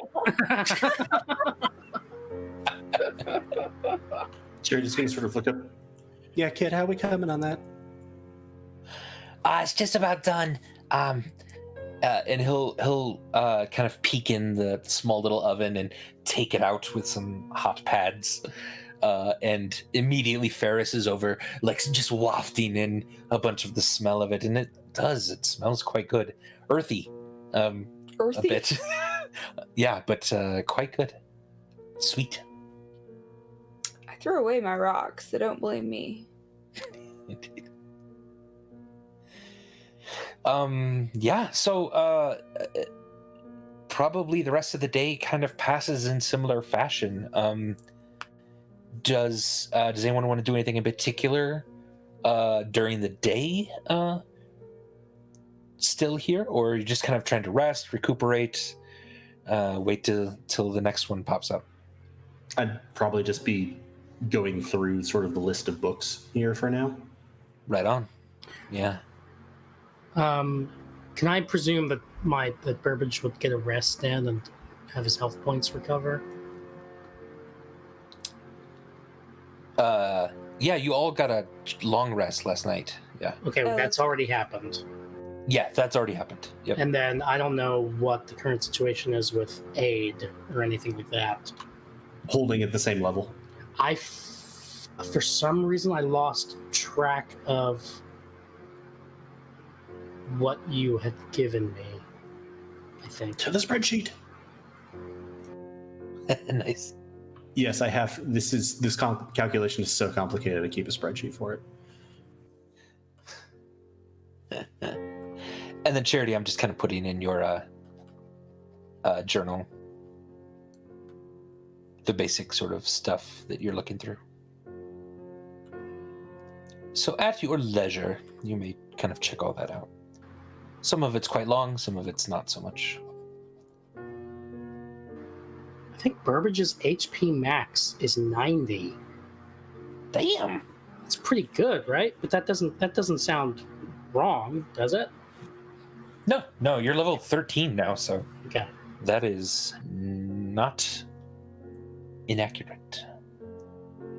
I thought we were higher than that for some reason. Nope, 13.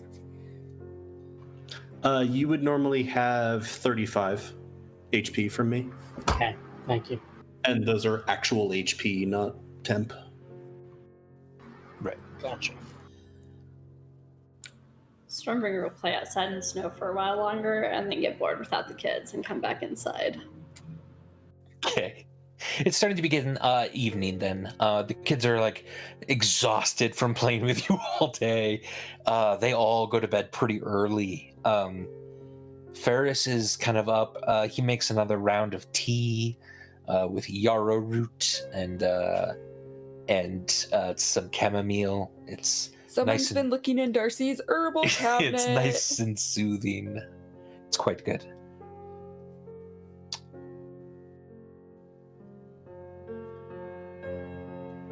But yeah, if there's then kind of nothing else, you're Charity, you're just sort of digging through books.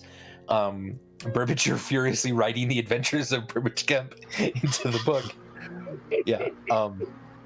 Making corrections. Yeah. Hakari, you feel like you hear almost some whispers in the fireplace as it's crackling. Interesting. I turn over.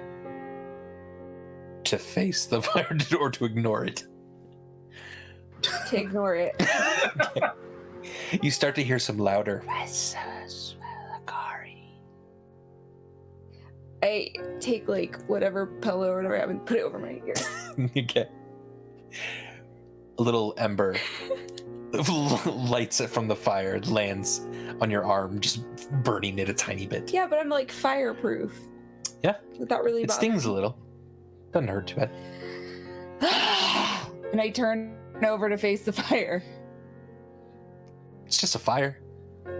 Oh, okay. Jerk. Okay, so I turn back over because nothing's happening apparently. And go back to sleep. Okay. Eventually, do you want to keep watch? Ferris sort of indicates that he'll be up for a while still anyway if you want to Sure. get some sleep. I'll keep watch. It's later. Okay. I'll probably take a watch and just sort of read along with it, since he also seems to indicate this is generally a pretty secure location. Yeah. Okay. So after his watch, he'll kind of come back inside. He kept watch actually pacing around the house. But he'll sort of nudge you awake a little bit, and he's in Okay. goat form at this point. Yes. So you wake up to this big goat face right in your face. He kind of looks strangely at you and then goes and curls up like next to Queen Bloodthrone. Aw. Are the kids just sleeping in a gigantic pile? Kind of. They all have like small little bedrolls and like one thin blanket basically each. So most of them are kind of huddled together near the fire as well. Okay.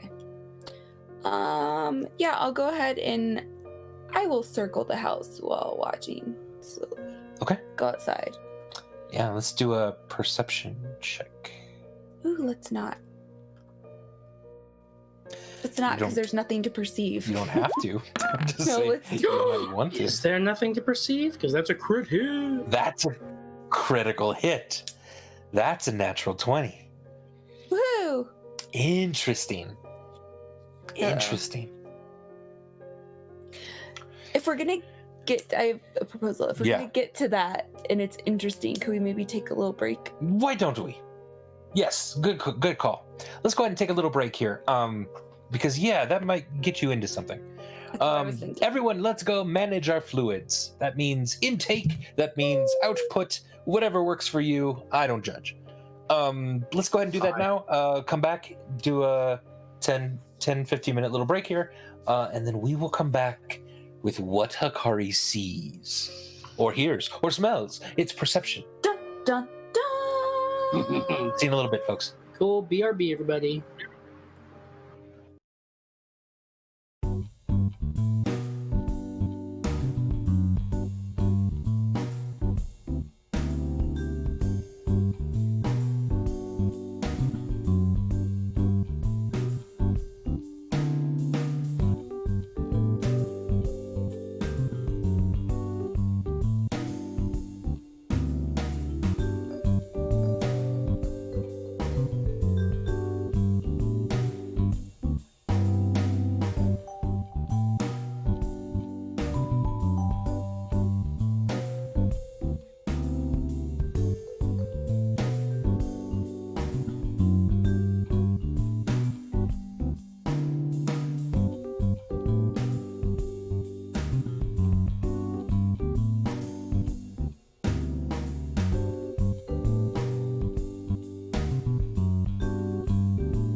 Hey! No, not yet. Not yet. Wait. Not yet.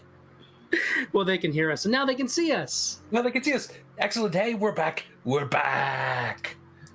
Thank you. Hope your all your fluids have been managed. And we are in the midst of a game of Dungeons and Dragons.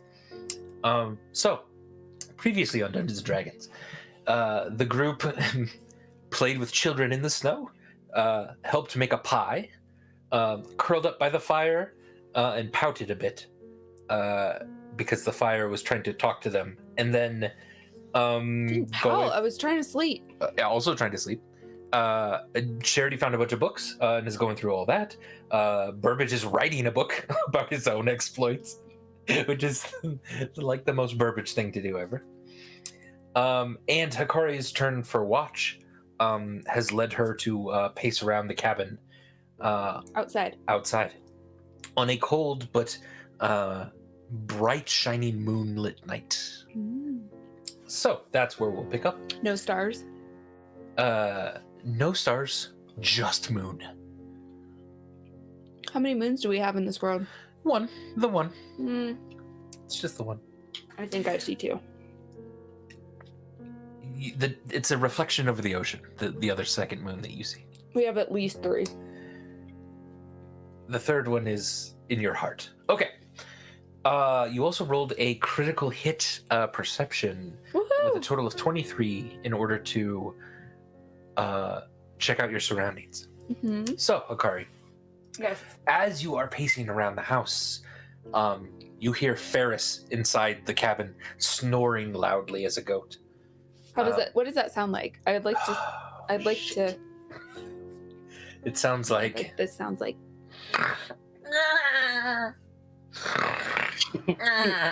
Wow. Okay, I'm impressed. Very nice. Moving on. That's what it sounds like. So, you get to the front side of the house again, next to the giant snowman that Stormbringer built with the children. Huh? Are there one or two snowmen? One giant one, and then the children have made little tiny ones kind of next to it. Aww. But the giant one leans over and says, "Hello." Seriously? Yes. How far away from it am I? Like 10 over into my feet face? or so. I draw my sword and I say, No need for that, child. hello. I wasn't done. Hello. No need for that, child. It is I. See if you pet the Logan, dog and hi, if he'll hey. come. Be quiet, buddy. Good boy. All right. It is I, your friend. I draw my sword more. What friend? It is now completely out of the sheath. Yeah. Doesn't tell me anything. You are my disciple. It is I who talk to you, who speak to you every once in a while. You've been ignoring me lately. Jeebus? No, Jesus Christ. Not Jeebus, no. Some call me Eris. Ah! Yeah, hey, I kind of worship you. What's up? Why are you a giant snow? Why did I accept Goliath. you as a disciple again? I don't know. We've had this talk. What's going on? That's And right. why are you a giant Goliath snow man monster? Well, because I've never been a giant Goliath snowman monster before. It's kind of nice. Mm-hmm. What? What's up? Hello? I sense Okay. something in you. Yes. What is it? Feelings again. Yeah, these darn feelings, they just sort of sneak up on you. Children have that way at times. Is there something that you need me to get rid of again? To get rid of? Oh, my accumulated feelings since last time? For the children, for Oh, Any I don't think friends we're that going to be you- with the children very much longer. All right, I guess that it's not really helping me not to have any attachments. I thought it would, but it's just making them freak out. So I guess if you could give me my feelings or connection or whatever it is back, that would be fine. Something you really want? Or just feel obligated? Another tool to use? Dude, I said what I said. So I think you should give me my feelings back because it's not helping anything. Fair enough. And then giant snowmen come to me when I'm just trying to patrol on my damn fucking patrol and talk to me about sensing things. And then children talk to me about friend stories, and it's getting really annoying. So I say we just bring them back. Not just because of that, but let's just bring them back. So you rolled an 18. Yes. You Is that need good or a bad? 13 or lower. Oh, damn it. I thought it was like 13 or higher. Okay, sorry, I don't have my feelings back yet. I am a robot. I don't know what that was. I am a robot. I don't think that's a robot voice. This is a complicated request that you ask. Why? Okay, listen, when I asked this the first time, you didn't come to me and start talking and being a giant snowman. So what? What I is believe up? I was fireflies the last time you spoke to me. What? Fireflies? What about fireflies? I believe I was fireflies the Oh, last time. okay. Well, that's a little bit fireflies versus giant snow Goliath. Let's think about that. Which So means what? I am saying, think on these feelings. Excuse me. I won't grant your request yet. There will be a time, but you must ask again. Again. Again. I asked again. This is another time. I'm gonna ask. And you ask again and again and again at the snowman. The snowman is just a snowman now. I take my sword and I go, stab, stab, stab. Stab, stab, stab. I'm tired of everyone asking me about stupid, useless feelings. You turn back to the house. One of the children has wandered outside and is staring at you doing this. It's the little girl, Pin, and she very slowly turns around and walks back inside. Good idea, little girl. Presumably, Now we- what? Does an eagle come and land on my shoulder and give me wise advice about feelings and why they're good? Nope. Does a kindly old woman come out of the woods and invite me back to her cabin? some and then- spoons? Oh no, it's the Spoon? spoon lady. Yeah. Nope, not that either. So presumably, during our watch rotation, Yes. we are also very aware of the fact that at a certain point we all need to be back inside the house, right? Yeah, I'm assuming that. Right, the door is still open. Oh, so and we it doesn't activate until trigger it. closes. Yeah, you guys trigger it. It's upon closing the door and then opening the door after dawn sometime. Gotcha. Okay, cool. Yep. So the rest of you, you're just pacing now furiously around the house, Hakari. Your sword is just out. And whose fault is this? You're just mumbling to yourself. The snowman is mostly destroyed at this point. And you see a few large winged creatures flying over the ocean, There we go. a decent way out. Here's the eagle. Yeah. One of them has a little figure on top that looks like an old woman. I'm just teasing. No, just large. You're not even sure what type, if they're a bird or maybe dragons, perhaps even just far out over the ocean. Okay. Their sort of light, either skin or light feathers are glinting with the moonlight. Nice. Is it making me feel things? No, not at all. Nope. Great. And then your time is done. Darcy's Yay! so bitter. Slash I'm a just card. gonna keep this up because I knew he was gonna do this to me, and I don't want to talk about it right now. You can talk about it whenever you want to. Mm-hmm. Mhm. Mm-hmm. So you wake up Charity.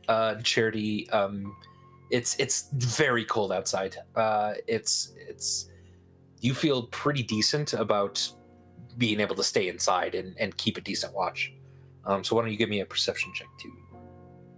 Oh, and when I woke you up, I was like, fucking snow Goliaths. Just stay away. And then I go back to bed and fall asleep immediately. Okay.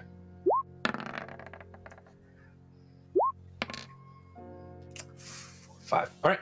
A 5 perception. Your head is buried in a book mostly. A book that you're feeling not great feelings about. Yeah, so you're reading Formidian of the Shadow Knowledge, and are slowly piecing together a story of just a great evil. And as soon as then Goliaths are mentioned in this, you remember something oddly that Stormbringer just said offhand about, I didn't think the Goliaths had anything to do with the undead. Oh well, whatever. And none of this sounds good to you. But that's it. You're mostly buried in the book and keeping an ear out for anything that you don't hear. Anything else? I'll wake probably Burbage up. All right. All right. Burbage comes to. Starts a watch. Give me a perception check, Burbage. Did we fix? Does my expert perception work now? I think it works if I have it set to normal. Let's try it. Yay! It rolled something. You rolled an 8 and it got a 21. That's Oh insane. my gosh. See, with a 21 expert perception, you're at one point looking out the window. The fire is fading inside. It's becoming even dark inside. You see probably about 5 wolves in the distance, clomping through the snow, kind of leaping, running together in a pack. But that's about all you see. Yeah. And they're not coming toward us at all. Cool. No. Yeah. Did that stir something in your heart, Burbage? Do you want to talk about your feelings? Probably did. A pack. The beautiful pack of wolves. A pack of wolves. Oh yes, that reminds me of back home in Diefield when my brother Avery and me would get trapped up a tree by a pack of wolves every once in a while. You know, it sounds like I'm just making this up, but this is actually like canon. Like, Why? Yeah. because Andy at the beginning of this season when Andy played Avery, improvised, and we played a scene. It was like Burbage's first scene in season 2. Oh, that's And funny. we talked about it then, that they would often get stuck up a tree by these wolves. And then when Avery left, it kept happening to Burbage, but he was alone, and he always resented the fact that he had to go through this experience alone once he was abandoned by his brother. Why were there just like wild packs of wolves going around treating people in Diefield? Well, the real question ended up being, why didn't Burbage just end it like taking a different route? Yeah. So I get that the metaphor for issues of abandonment, but also maybe don't go to that particular set of Which woods. was Happening to others? that was the most fun moment in that scene, was when like Burbage is like, and then it happens again the next week, and then again the week after that. In hindsight, maybe I should have found a different route Yeah. to go, but that's beside the point. You abandoned me. There is something about that reminds you of seeing the wolves in the distance. I wonder what Avery's up to. I wonder. Probably nothing at all related to the larger scale of events going on in this world. He's probably just an uneventful brother.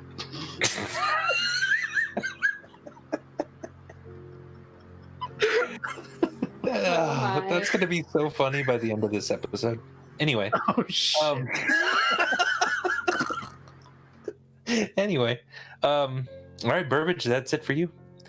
You wake up Stormbringer?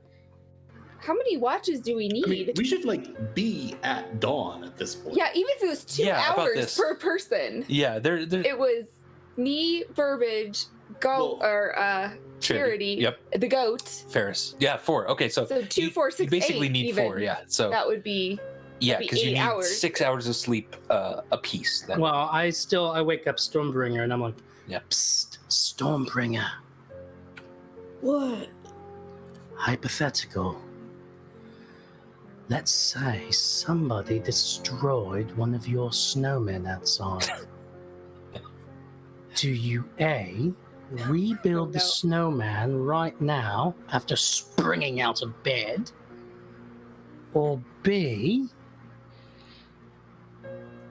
tell me about your experiences with your tribe instead? Are those my only 2 options? In this hypothetical, they are. Oh, but yeah, it's hypothetical. Okay, hypothetically, I'd tell you about my experiences with my tribe. Ah, right. Well, gotcha. It wasn't a hypothetical, it was a hypothetical. It's real. So, well, hyper. It's the opposite, presumably. It's very thetical. It's Very very thetical. thetical. It's Yeah. the most thetical question I've ever asked you. Which means what? I'm confused. I guess, really, I'm just saying, I think we're about done with watch, but you're the next person I had to wake up, so I'm waking you up. I do want to tell you that it does look like somebody stabbed the shit out of one of your snowmen. I have no idea why. And also, yeah, I just wanted to sort of check in with you about, us. Because I know things have been kind of shaky ever since the beginning of time. And we're a part of that, and yeah. I guess just wanted to reiterate that I love you very much, and I care about you very much. And I know we're different people. You're tall, I'm short. You're big, I'm small. You are. You're wide, I'm narrow. You're a Goliath, I'm a halfling. Yep. And you're way more experienced with violence in a certain way than I am. I mean, I've done violence. Yeah, I've seen you do that. I've seen you do lots of violence.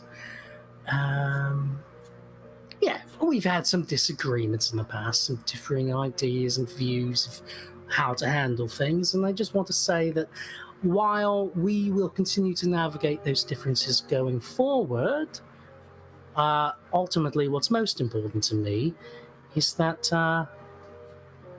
we trust each other, and that you know that I care about you. Does that make sense? Yeah, that makes sense. I think that was a lot of talking when I just woke up. I think I'm following you, yeah? It's you. And, I mean, I love you too, and I care about you, and it's gonna be okay. I won't let anybody hurt you, Burbage. You're okay. I appreciate that, and How are you feeling about the Arbon situation? Very curious about that.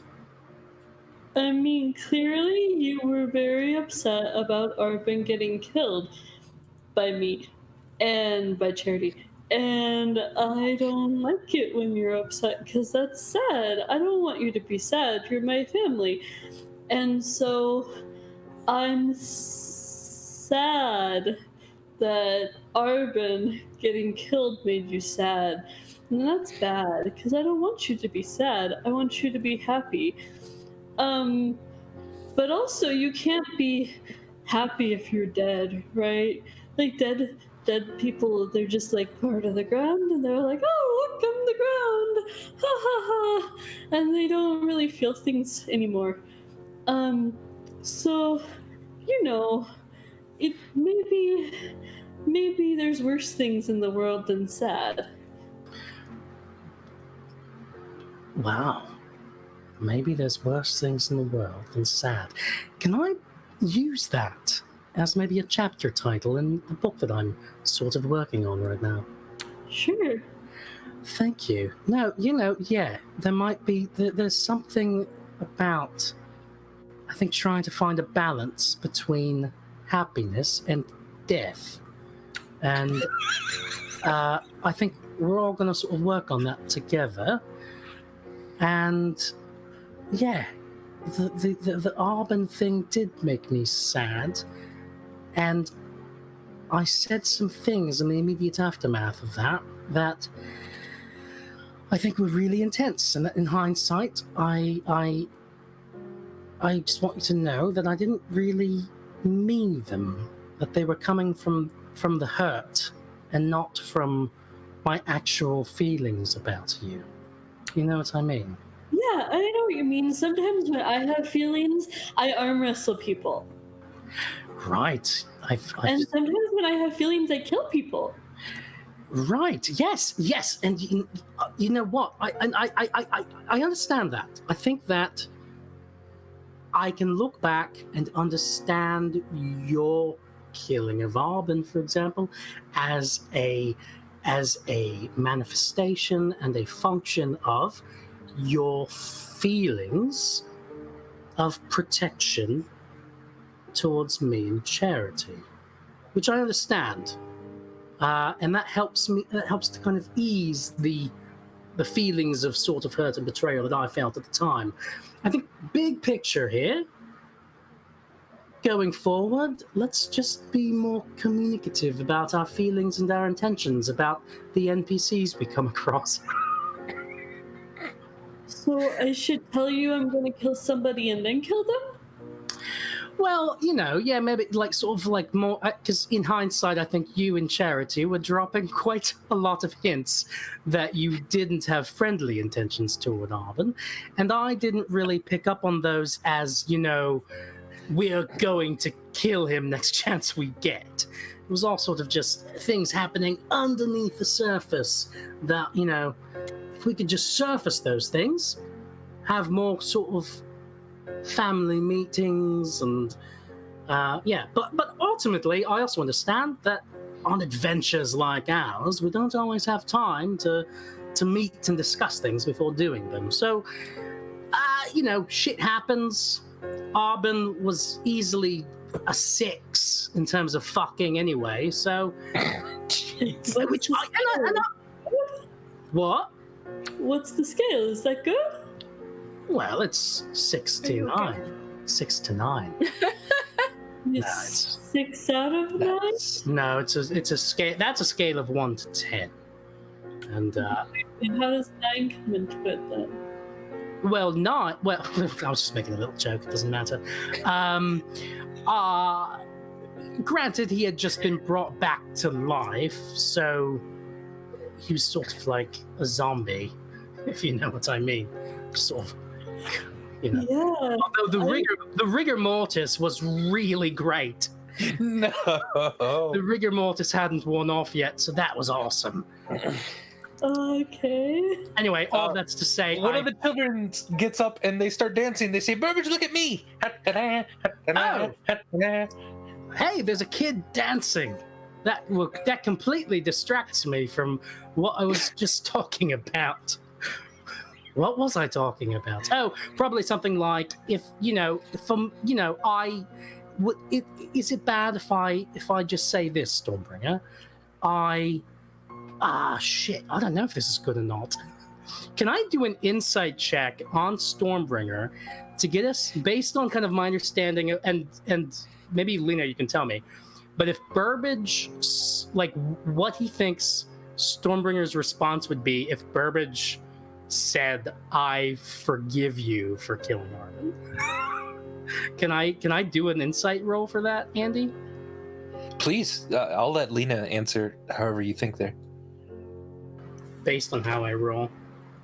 Yeah. Burbage is gauging the situation, looking at the normal cold face of Stormbringer. A 25 insight. You think she'd be pretty confused, but be like, okay, that's nice. She wouldn't really get what you were forgiving her for. Right, but he doesn't feel like it would like make anything worse or anything like that. No, Negative she wouldn't be like mad. She'd just be like still very confused. Yeah. Stormbringer, this is more for me than for you, I think. I forgive you for murdering Arben after I was trying to save him, because we're different people, different understandings and intentions, and different ways of showing our care. And I hope that you can forgive me for saying the things I said to you, which I didn't mean. Yeah, I forgive you. I'm not mad. I haven't been mad. And I forgive you for not killing Arben, because yeah. So we're even now. You didn't kill him, and I did kill him, and I'm Yeah, and that makes sense. I appreciate that. And I understand this all relates to how both of us sort of care about Charity and want him to be okay. And there was some questions at the time around, if Arben's alive, does that put Charity in danger? I understand. So, water under the bridge. Yeah, what bridge? Just a metaphorical one. Okay.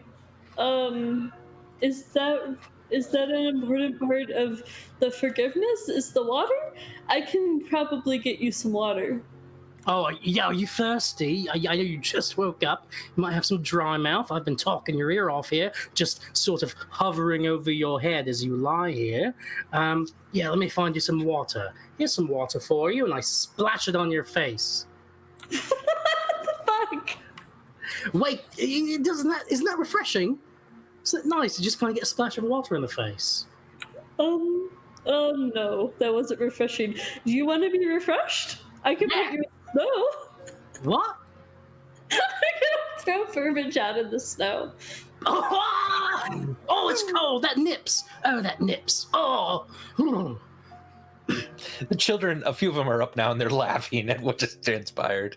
I feel like Charity sort of blearily opens his eyes, still like sort of the book about shadow knowledge next to him, looks at the nearest child and he goes, "What are they doing?" Oh, Steinberger just, she took the little one, a Babbage, what they calling him, and she just tossed him right outside into the snow. About peed my pants. Oh, it's cold. It's cold here. That was probably deserved, and two, if you just peed your pants, move away from my bedroll, please. Where are we? Senshore? Is that what you said? You were. As you wake up in the morning, Ferris goes over to the door, shuts it, opens it back up to a lush and very, very old pine forest. He then goes to the map, brings it down off the wall, and is now kind of unsure where you are. He thinks you are somewhere in this area, and he points to Schuberau and Solstadt in like northern Bavaria. But that's still probably a long ways away. You don't actually see giant mountains in the distance even. So yeah, you're not exactly sure, but this is not it. Remind me / I think the listeners about what all of our possessions did we move into the house and have with us, and are there any that that were left? Right. So you had moved all the possessions, all your gear inside, as you were talking to the kids and as you were hiding stuff. But you had horses and a camel still tied up at where you had left. So technically, you have all your things. You just don't have those horses and camel. Just our mounts. Okay. Yeah. Do I recognize this area at all as being closer to where we're going? You do not. No. This does not look familiar at all. So it looks like probably staying in the house another day. Ugh. Does it look like this to me? Akari's like, I just want to go. I just want to go somewhere that's not full of children. Do you want to ask your god something, Akari? Are we talking about feelings again, or are we talking about something else? Yeah, you have to ask every day. I know. Yes. Once per day. Yes. Okay. Oh no, that's a 93. That's a hard no from the god. She says, I have to get below 13 out of 100. She says, ask again tomorrow. It took forever for you to get it granted. Yeah, it took like a week, if you remember, for you to actually get them. I know. Yeah. Isn't there some version of guidance that can reduce Akari's roll amount by 90? That would be a Nope. really... There is no form of guidance that can do that. No, I can definitively say. I'm open to suggestions of things you think that might help, but I have no idea of suggestions. All right. How about they just do it because I threatened them? Your god? No, they don't. Sadly. Okay. So spanning out before you, rolling downward into a large valley, just a massive pine forest. You are, here for another day. What do you want to do, folks? Family meeting. Family meeting. Family meeting. All right, listen up. As much as I love pine, and I always have, it's always been my favorite type of wood, of trees and forests. Pine forests, they're the best. I would love nothing more right now than to go out there and explore and prod and stick my nose in places that it doesn't belong and see what happens. But I think maybe let's just stay inside today. Let's just not go out there, because if we go out there, you know what's going to happen. We're going to find some weird frog people or some were-chinchilla people, and they're going to take us to some kind of feast, but the feast is actually going to be some kind of potentially harmful ceremony where we get attacked by some giant rat or something. You know what I mean? Yeah. This one was going to be a giant sloth, but yeah. So, Fun then trauma. It's the way our lives go. Right, yeah. So how about just a little staycation? Just stay in. We don't even have to, you know what? I won't even narrate what I'm doing today. Let's just be low key, you know? I can stay, but I don't know what a cation is. Well, a staycation is like a sort of a variation on a vacation. Have you ever been on a vacation, Stormbringer? No. You've never taken well, that explains a lot. You know how when it came out that he was a virgin, that he'd never had sex? This explains as much about you as that did about him. What did that explain about him? Oh, that he was so uncomfortable with my advances toward him and my crush on him, and like it couldn't have possibly had to do with any kind of like aversion to me specifically. It must have been just that he was inexperienced and awkward about it. You know what I mean? Yeah, he was awkward. So I'm uncomfortable with your advances towards me, is what this means?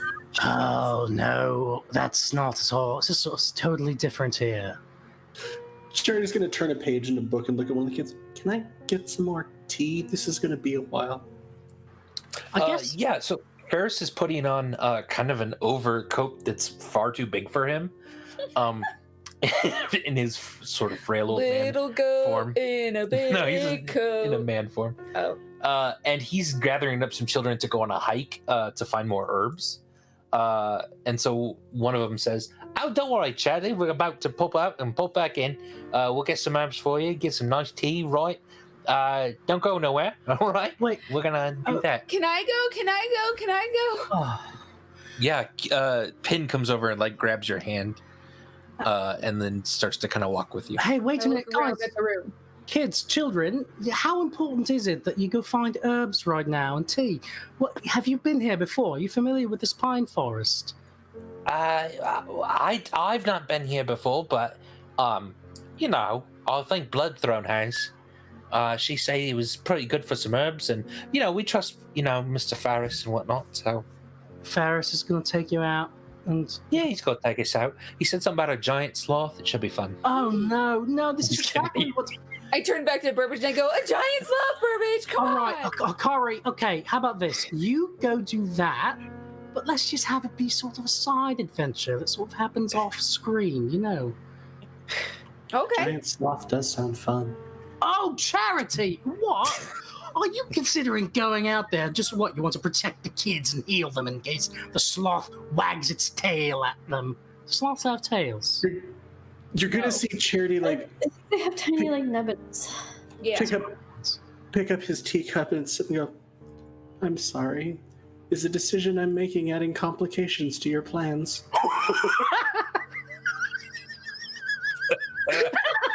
I just see the Kermit the Frog meme there. I love it. Touche. All right, everybody just does what they want. Charity's going to wink at you. I'm going to staycate. Stagnate? Staycate. It's a staycation. I'm gonna sit here, drink some tea, work on my book. Well, Okay. it's, They're out of herbs for tea. yeah, but well, I'm just gonna drink some hot water. How about that? Staycation. Stormbringer, do you go with the group going for herbs, or do you stay with Burbage? Who all is staying? I think Burbage is alone. I think I'm going Charity and and Charity, Hikari I think, is Yeah. going. are going with the kids. Fuck, why do you guys do this to me? Stormbringer, I'll be fine. You know, they're the ones who are going to be in danger because they're going off and doing shit. You know, Whenever we leave you alone, you get into danger. I'm not. But my whole deal today is I'm not feeling danger. I'd really just rather just get on with what we're doing, you know. And as long as we're here in this pine forest near Shubero or wherever the fuck we are, we're not going to make any progress in finding the process Avatarana. Listen to me. I'm even getting the title of the book right. That's how seriously I'm taking our current, you know, goals and objectives. Sloths in pine forests, tea, herbs, children, goat men. Oh, it's all nonsense. And Burbage sit down and drink tea angrily, drink hot water angrily. If you're concerned about him being alone, we could leave him with someone. Yeah, like me, right? Yeah, but we've already had sort of a heart-to-heart today. What are we going to talk about?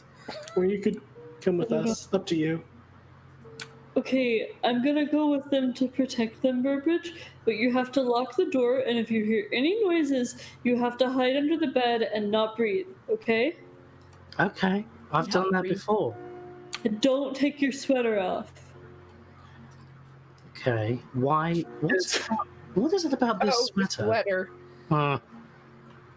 As we're leaving, at like the sort of like the stuff piled by the door, Charity is going to whisper down, Seamus, 5 minutes after we leave, begin cycling through the worst jokes you know until we come back.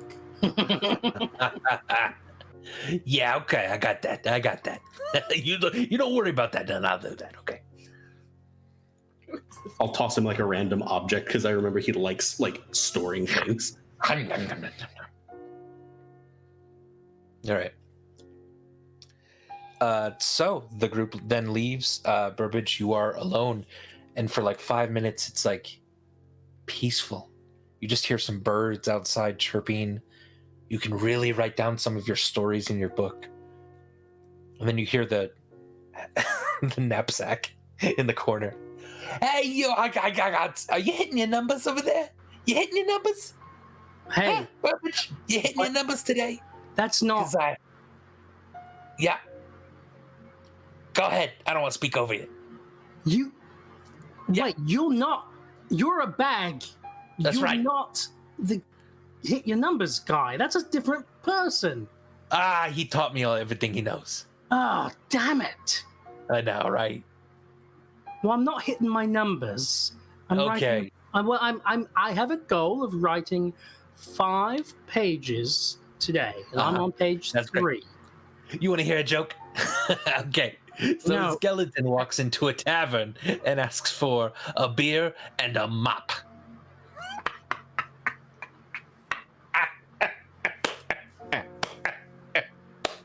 His like flaps clap. Yeah. Yeah. I wasn't clapping. That's pretty good, but you get- Seamus. Pretty good, Seamus. Thank you. But you get fairly bored with that somewhat quickly. With what? With Seamus and then you write your 5 pages. The group still is not back after a couple hours. So actually you kind of yawn a few times. Your head gets heavy. That's a real yawn.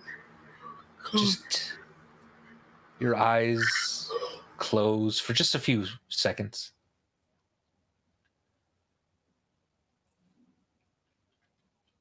Are you wanting me to close my eyes right now, Andy? Yeah, like Would you mind? What? I'm All just, right. My eyes are closed. I'm just kidding.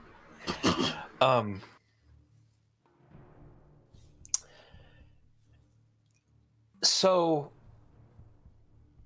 Burbage, you open your eyes in a firelit campsite. It's night. You hear a stream nearby through the pines, and it takes you a second to realize you're not just outside Ferris's cabin. Because you look around, and you're alone. You don't see the cabin at all. There's a makeshift tent next to you, a few scattered supplies, and just a crackling fire. This is after he wakes up or after he closes After he's his opened eyes? his eyes, yeah. Is it pine? Is it a pine forest?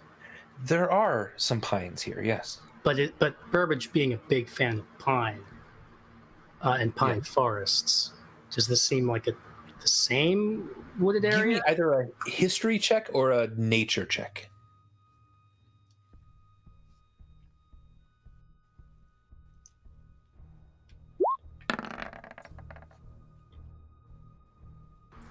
Nature. It seems familiar, but this feels more like pines and like than grasslands, kind of near like Diefield and Cliff Mill, more than the heavy old growth of of the forest that you are in now. Right, what is this? Where am I now? Did somebody close and open the doors? There's some additional rule to this fucking cabin that Ferris didn't tell us. Damn it. You sense a few things. It's a brisk night. You hear the din of crickets.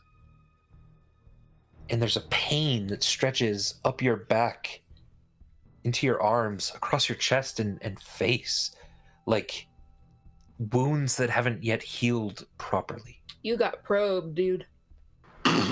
Okay. I should have asked everyone to jump off. What was I thinking? Wait, yeah. Your body feels hot underneath the furs that you're wearing. I'm wearing furs? Yeah. And you soon stand, but here is the most troubling part. It's not you who stands. You can't control this body. You merely sense what it senses. You can't even turn your head to look from side to side to better acclimate yourself. You're trapped in this body. And you hear kind of a scoff, maybe a giggle even.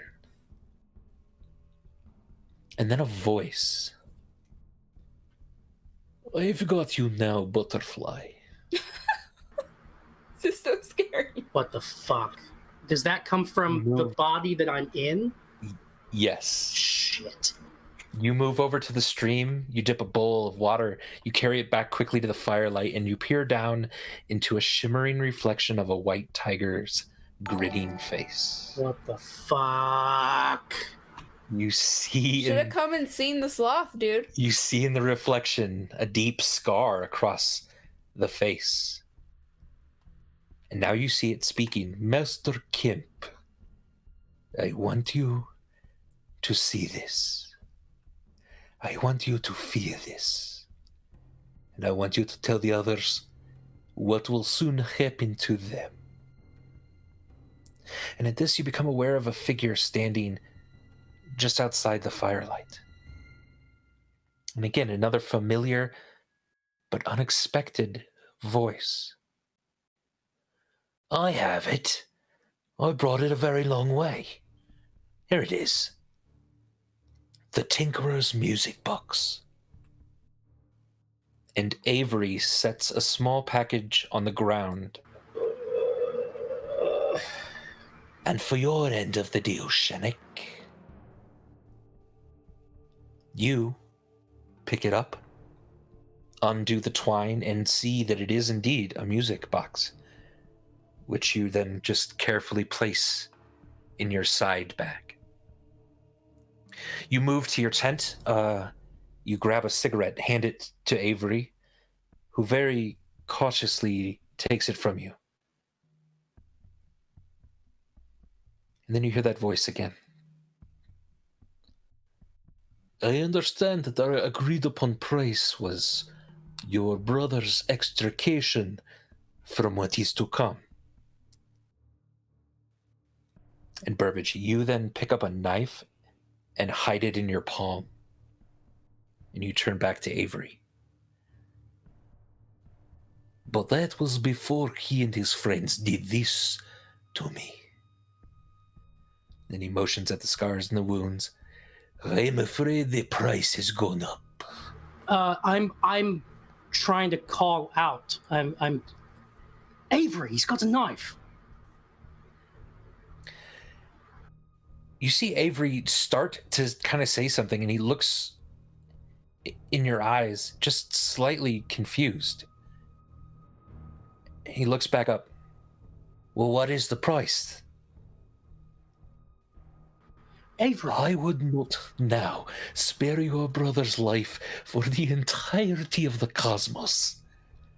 I would not prevent his demise at my hands for the adoration and control of every living thing. In fact, Mr. Kemp, there is a grave debt your brother now owes. Do you want to know its balance? And at this, he throws the knife as fast as he can at Avery.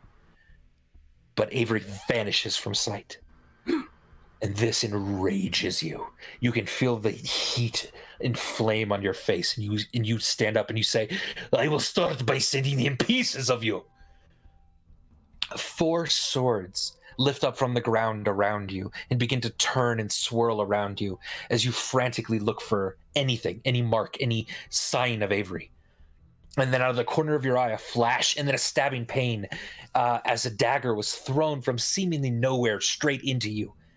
And you sniff the air, and you catch his scent, and you unleash a black, gigantic, necrotic energy from your hands straight at where you believe Avery to be. And the screams that you hear as the energy eats away at even the plant life around you.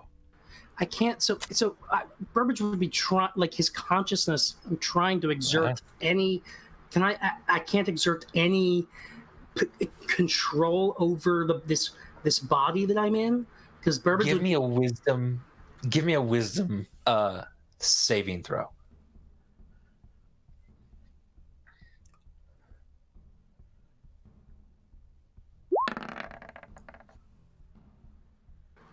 Ugh. 6. A 6.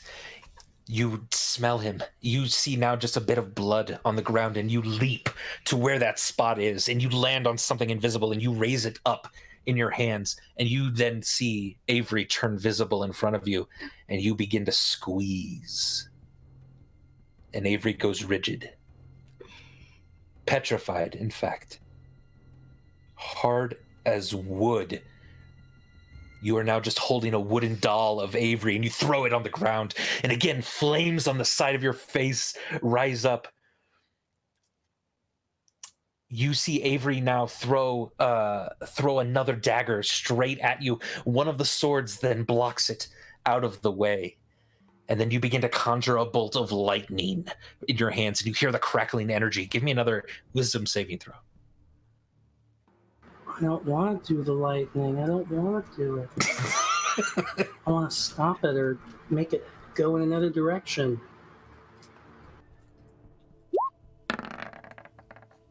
16?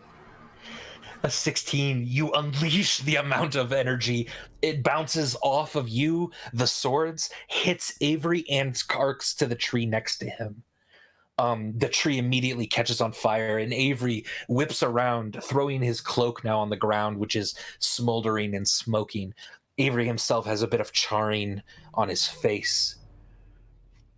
And a fear washes over Avery, and he attempts to turn invisible, but you teleport behind him immediately, brandishing a long sword.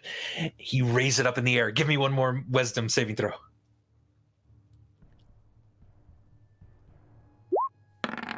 7. 7.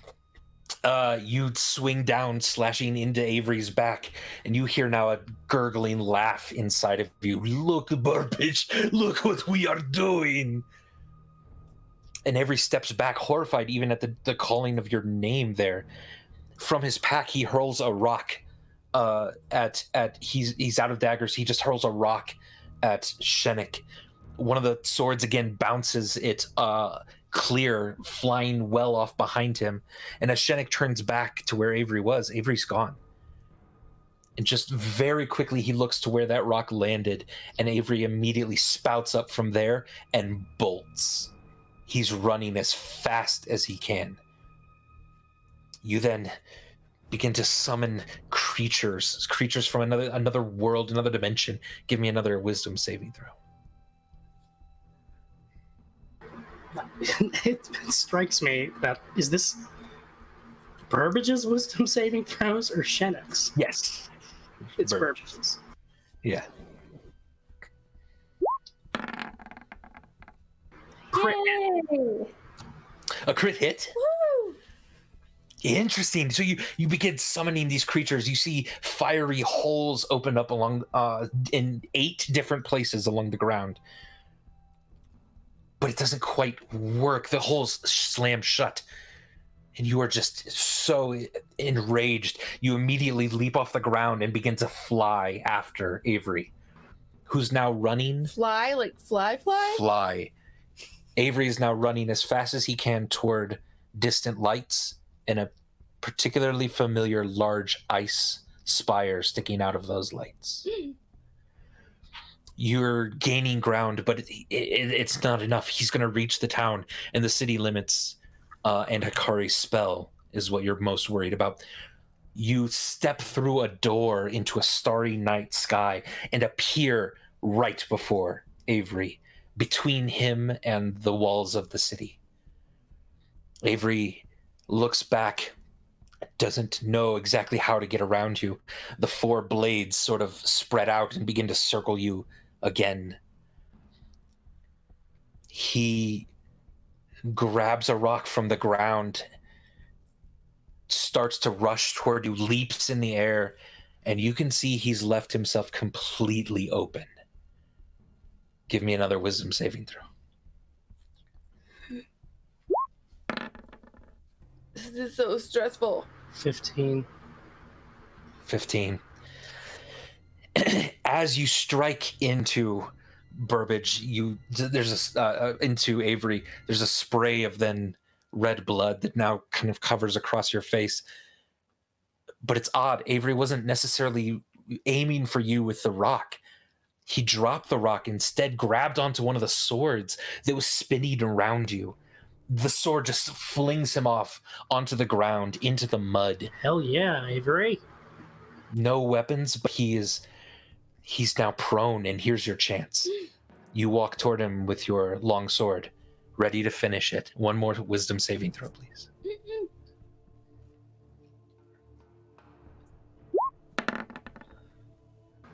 13. All right, you go to swing at him. As you do, you feel an incredibly painful sensation. You pull your hand back. The fur starts to catch on fire. You got too close to Hikari's spell. Did Avery land? Avery is inside. Yes! The spell's radius. In frustration, you just take your sword and throw it at him. Avery stands up, steps aside deftly. The sword lands just in the mud. You begin to scream. You begin to shout. You say, "No! This can't be!" You see Avery then turn around and just give you the finger. As kind of his eyes dart up for a second. And at that moment, the sound around you deafens.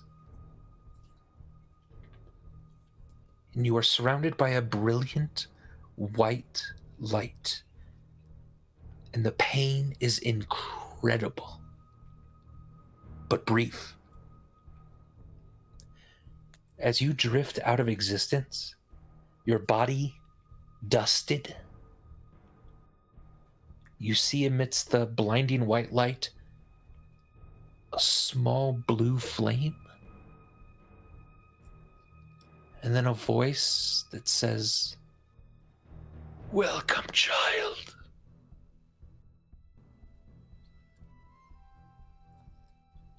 The rest of you. Hey.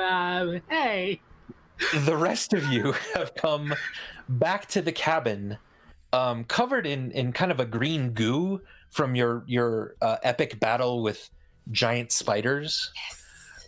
That were trying to eat a sloth, but you saved the sloth. Yes. And have now just covered in spider goo, even the children. Everyone's safe. It didn't take much. Charity healed you, basically, up until that point. You get in the cabin again, and you see Burbage just on the ground next to the table. Like sleeping? It doesn't necessarily look like that. He's not covered up at all. It almost looks like he fell out of his chair. Okay. Seamus, status report. I shouldn't have left him. I'm not listening to you guys ever again, ever. I'm staying with him always. I'm putting him in my sack, and Stormbringer's running over to him while she's saying this. All right. He's also running over and is like sliding in, essentially to like start performing med checks. Exactly, yeah. You swarm around him real quick. You try to wake him. You can't for a moment. He's not waking up. He's breathing. His heart rate is racing. His left hand is burned a little bit. And then after a couple seconds attending to him, Burbage, you open your eyes. You are miles and miles and miles away from what had just transpired with you. And you are surrounded by the family, by children looking concerned, by even the old man Ferris covered in a green goo. Staycation, extrication, staycation, extrication, staycation, extrication. Why?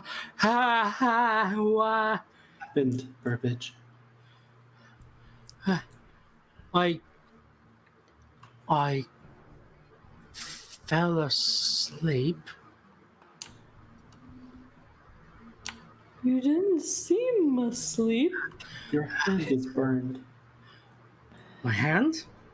I look at my hand. Is it actually like burned, or does it just feel burned? Or... It's a little bit like a maybe 2nd-degree burn. It's kind of starting to blister a little. And that aligns with something that happened when I was in Shennick's body?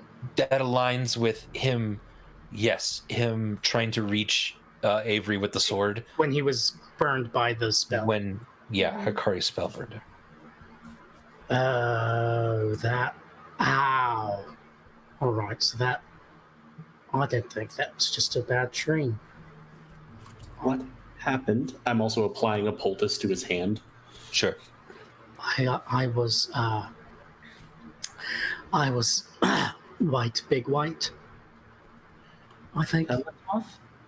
Wait, was White, Big White Shennick or Pellet? No, that was Tabletop. Tabletop. But there was a reference to Shennick in one of the letters, wasn't there? Was there? I got confused because of the white tiger aspect of it. I was transported. I woke up in a different area. I think somewhere near Cliff Mill, but I wasn't me. I was. It is evening here too, by the way. Now, yeah. And it was evening there, right? Yes. I was, I don't know, inside Shennick Malkovich. I was being Shennick Malkovich. I'm assuming that's his last name. No, all right. I was in Shennick's brain, in his mind, and he knew I was there. It sounded like he had summoned me to be there. He said, what did he say? Welcome, Mr. Kemp, or hello, Mr. Kemp, I want you to see this. And then my brother was there, Avery. He brought him a music box. What did he call it? The Tinkerer's music box. What was he doing? How does he know Shennick? There was supposed to be some kind of deal, some kind of exchange, but Shennick was par for the course, a piece of betraying shit, and attacked Avery, and there was a big fight, and I was trying to help. I tried as hard as I could, and I think Avery made it. I think they were near Cliff Mill, and Avery got there, and I think he's safe. And then I don't know what exactly happened. There was a blinding white light and a blue flame, and it felt like Shennick disappeared out of existence. And there was a voice. I heard a voice. The last thing I heard was a voice saying, "Welcome, child." Was it an old man's voice? It sounded like it, right, Andy? Mm-hmm. Yeah, Raspy, barely audible. it was an old man's voice, raspy, barely audible.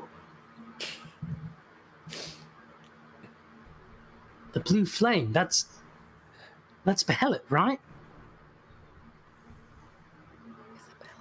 I recognized it. I recognized it from when I was pulled into her realm. What happened? Is Shinnick dead?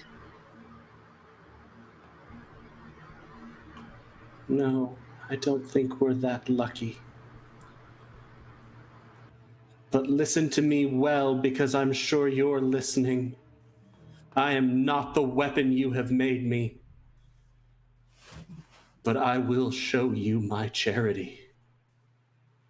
I will show you my charity until you cannot remember anything else if you threaten any of them again.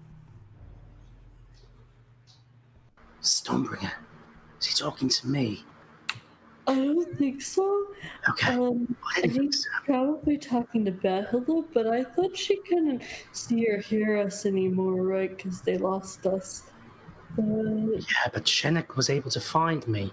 Shinnick was able to find me here somehow and pull me into his weird brain.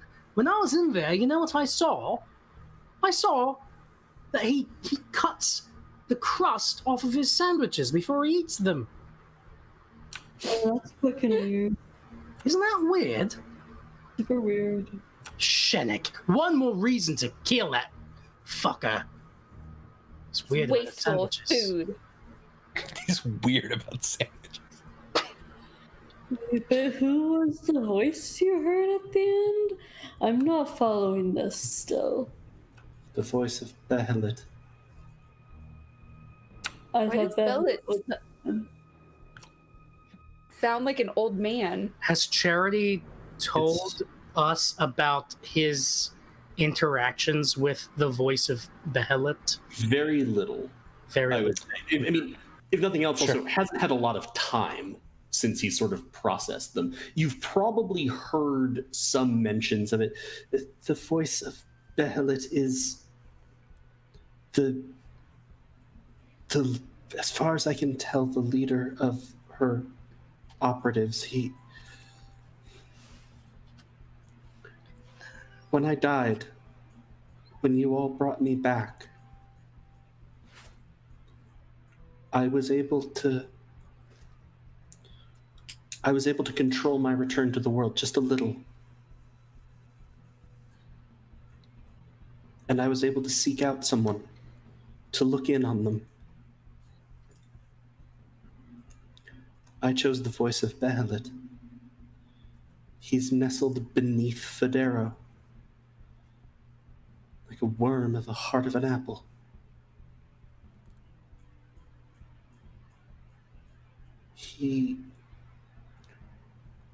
One of the texts we had referred to, but there is always a voice. I do not think there has been one. I think there have been many. I think that the current one is leading the efforts to bring her through. I don't know. I've interacted with him many times, but I don't know anything outside of roughly where he is. I know he was confused by some of my abilities. And I know that I will kill him every way I know how. If you don't think Shinnick was killed in that moment that I experienced, welcome, child. Do you think do you think Shinnick got what he wanted? He said in his letter that he wanted to become Behelit's charity. You think that's what that was? Some kind of promotion? We've seen something like this before. Charity 2.0. Remember, we killed him and then he reappeared as a very, very badly beaten angel. Right, I remember recapping that. because we lost. Because technically that's not in the podcast. Oh no, yeah. Oh, I had to recap that because of time fuckery, but in the end, Because it of was time memory fuckery, and it was weirdly apropos. Indeed. But yes, and you, now that he says that, you remember a similar white blinding light that took that person away the first time.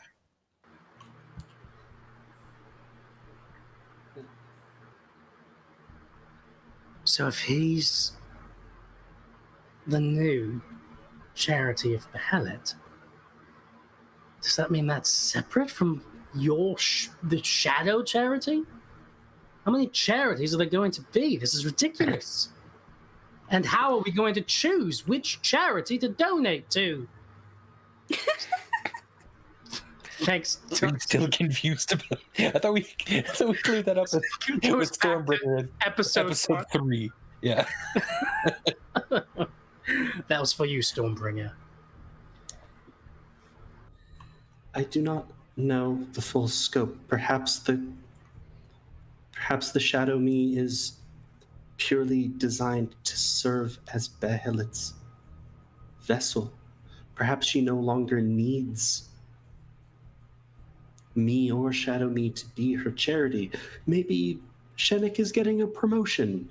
I hope whatever's happening to him hurts a lot repeatedly for a very long time. Maybe he's being punished. I don't really think the Charity 2 being sent back as an angel was precisely a promotion. It felt like a horizontal move on the Behelit corporate hierarchy at best. You get to be an angel, but I beat the shit out of you first. It's not a great deal. Avery could have died. I could have seen my brother die. It was scary. Dear gods. I think he's okay. I think he made it to Cliffmill. Thank the gods. My hand. Oh, it feels a bit better. Hopefully. Does it feel better? It does. Yeah. Thank you, Charity. You're welcome. Can't wait to jack with this later. Jesus Christ. But really, I was just earlier talking about Avery, and then this happens. To be clear, I Adam, had no idea that. Yeah. That's why I was like, Avery. oh boy. I just happened to the wolves triggered. That was the only point of connection for Burbage, was that time that he and Avery talked about those. So that just happened to come up, and then this is that. I also honestly did not expect everybody to leave the cabin except for Burbage. Which is also great. Wild. They had their own adventure, and luckily Stormbringer was there because there was a lot of spiders to kill. Just saying. Burbage, what if you are in a fight and you're analyzing like the moves of your opponent? How does Burbage do that? Do you know what I'm saying? Or is it that you're keenly watching every like move of a muscle when you do this? Is it that you're recalling some sort of like training to understand what they might do next? How might you do that? I think it's keen attention to not just bodily movements, but also like his surroundings. And it's something that's improved over time, his perception. Yeah. So he is very aware of objects and things that people could potentially interact with during a fight. Right. Okay. As well as bodily movements, because and part of that is like, well, as a budding thief in Federo, and part of the kind of the misadventures that he that silly Burbage kind of got up to before meeting the family, he has had, like, I'm sure he's been betrayed sometimes by partner thieves who like. Sure. And like, I mean, that thing in the alley with Foley, like that wasn't the first time he's been in a situation where like a dagger has been pulled out, or so the Perfect. cumulative Yeah. effect of all of those experiences is that he's practiced becoming very attuned to reflexes and muscles and things. I love it. Yeah. So give me 2 rolls, please. Oh, no. Perception and survival. No.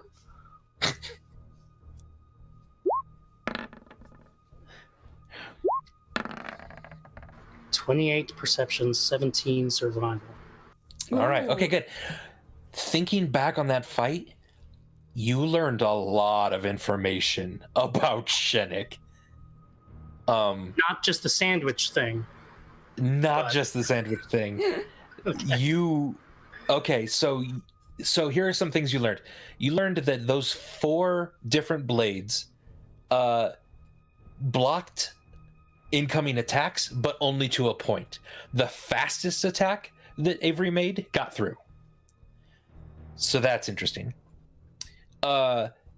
You noticed that his sense of smell was incredibly keen, to the point where he could almost pick out an invisible creature. He used several spells, one of which was the summoning demons, 2 of which then you hadn't seen, and they weren't recounted by Hikari and Charity in the battle that they had with Shenik. One of them was this crazy blast of necrotic energy. The other, if you describe it to Charity, you know this as chain lightning, where the lightning bolt just arcs from one thing to another. Yeah, and that's all you notice about that. And yeah, his dimension door ability. Yeah, I think that was everything then that was new. So you learned a lot of new abilities from Shenik that he had not revealed previously. So the the necrotic energy was one of the attacks. Chain lightning, I remember that. What was the summoning demons part? That was the one you actually stopped. He was trying to summon, like- 8 other demon creatures to attack, Like he did with. And that one, like he did. Yeah. Yeah, with you guys. Yeah, and that was the one you stopped. Luckily, because that was going to get real bad for Avery. And what was the dimension door again? That was his spell where he just stepped through a door and then appeared like right in front of Avery. So like to cut him off from getting into cliff. to cut him off. That was the teleport that's like 500 feet away. Yeah. Okay. And so, but does Burbage have any sense of what the actual spell or effect was that brought him there into Shenik's brain? Right. Oh yeah. Okay. So yeah, that was a very powerful sort of mental magic that even describing it to Charity is on a very high level. You don't know of a specific spell that would do that. It would just have to be something, a combination of spells or something, a ritual that he must have performed or something in order to do that. Charity, give me an Arcana check. So yeah, I would share all of this. I would share all of these things that Burbage has like observed and learned. Yeah. 15. 15. Okay. With a 15, you would know of like Hikari has some types of magic that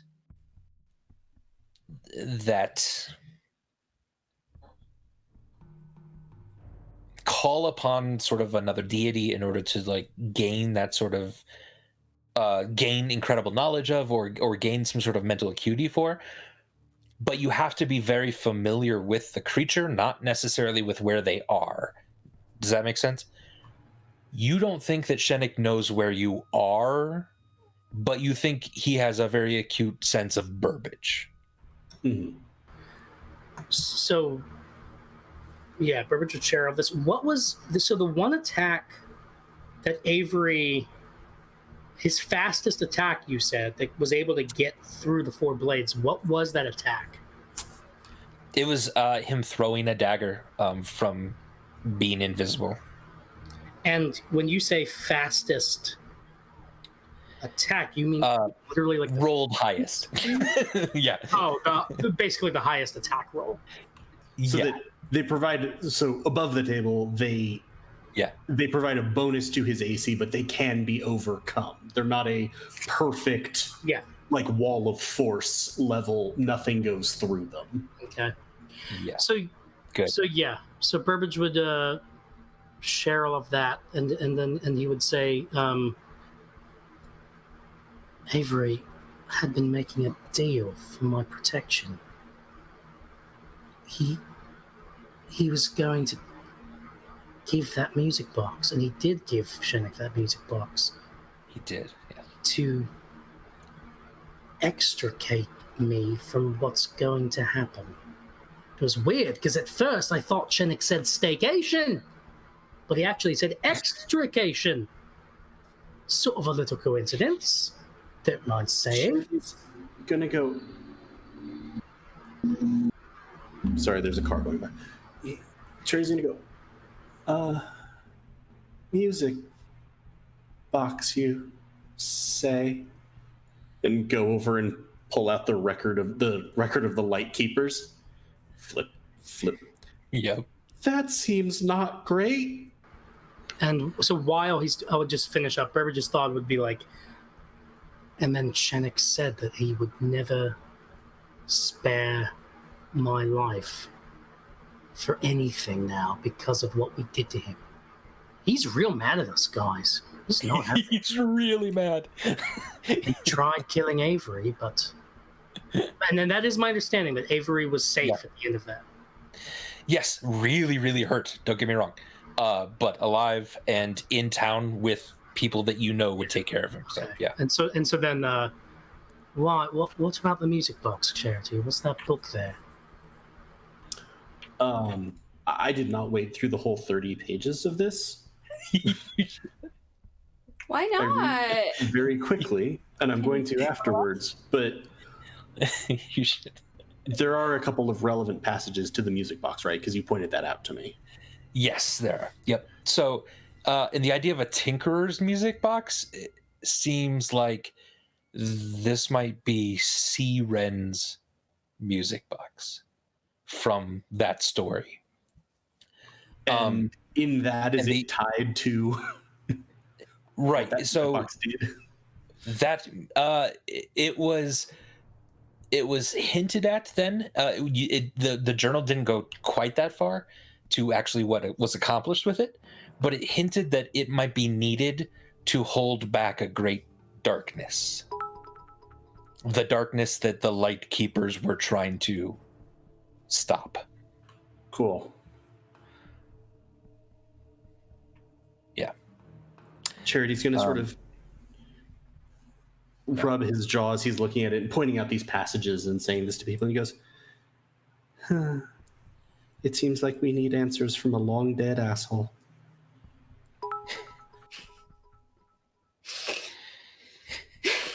Well, I love it. that's one more artifact for Behelit. Sorry, guys, I've got to apologize for Avery. Like I said, he was just trying to protect me. I'm sure he feels really foolish that he gave away that music box, and in the end, it's not going to make any difference. At least, not a good one. Not for nothing. Burbage, you also... Oh, sorry, go ahead. Just killed Shinnick instead of bargaining, just killing the people who want to hurt Burbage and Charity. Avery and I should have a talk about that. Sort of best practices in protecting the people you care about workshop? Yeah, preemptive Nice. kills. He shouldn't really be negotiating with Shenik. I don't even know how he knows him. Definitely have to ask. That's definitely... Time I see him. Yeah, a truth. I'm sure he's just an uneventful brother, like I said earlier. And also, Is this your Burbage... version of perhaps it's nothing? Yeah, Probably. right. Probably it's Nothing. Probably nothing. I'm sure it's fine. But you also learned more about Avery in that fight. Avery's kind of a badass. Yeah, have I ever seen him in action like that? No, never seen him in action like that. No. So the night goes long. The night goes long. Ferris has created a gigantic carrot stew for everyone, with just a little bit of rabbit that he found in it. He didn't say he killed. He just seemed to suggest he found it. But it's quite good. It's filling. You don't have to use rations for today either. And as the night progresses, is there anything that you guys would like to talk about? Getting out of this fucking cabin. Sounds good. Especially What do you want to talk about? after that experience, Burbage is Yeah. like, we've got to find that book. So the next day comes. At dawn, the door is closed, opened again. You see a rocky bank and a stream that curves around the cabin. Tall cliffs on either side of you. You are deep within mountains. Mm-hmm. And Stormbringer, you recognize home. You are in the Bavalian Mountains, and you feel like you can narrow down within 2 or 3 miles of exactly where you are. These are your old stomping grounds. Woohoo! So, now's a choice. You can decide to leave at this point, or wait to see when your mounts might pop back up. But if you don't care about them too much, Stormbringer, you feel pretty good that you are near Goliaths. Hey, you guys! It looks like we're in mountains. That's weird. Maybe we were trying to find mountains. I don't know. But we should keep looking for our horses. Do we have a timeline for finding the process adventure about?